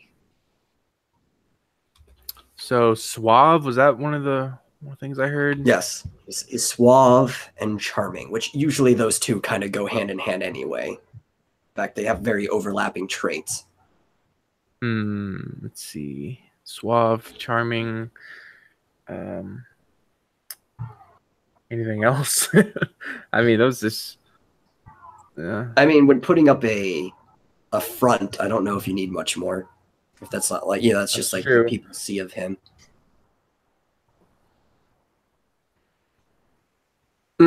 He's suave and he's charming, but he appears to be unreliable. Okay, so is there another phrase for that? Like playing dumb almost? Like, Kind of, just like all over the place or a mess. oh, I'll just put appears unreliable. Yeah. Throw people off the scent. Yeah. Like often his secretary has to finish his work for him and stuff like that. Oh, she could be snappy, probably.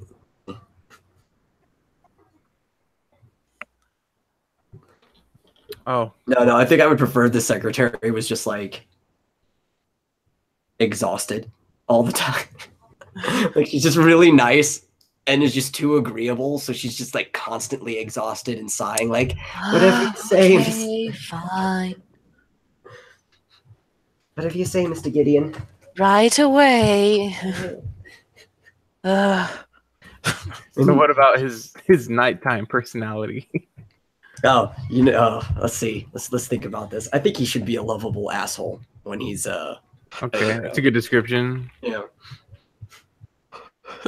Lovable asshole. Yeah, like the type of witty guy who's always making snarks and quips at people. Like quirky almost. I wouldn't say quirky, but I can't say witty. Witty's good. yeah, definitely witty. I mean, somewhat methodical. Ah, okay. But he's the type of guy that like the audience would love, but if you had to deal with him, you'd probably hate him.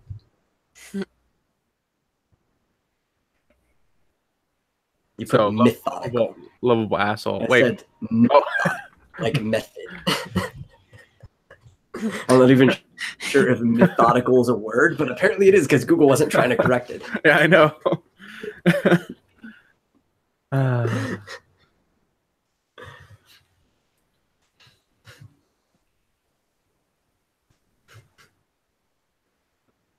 All right, cool.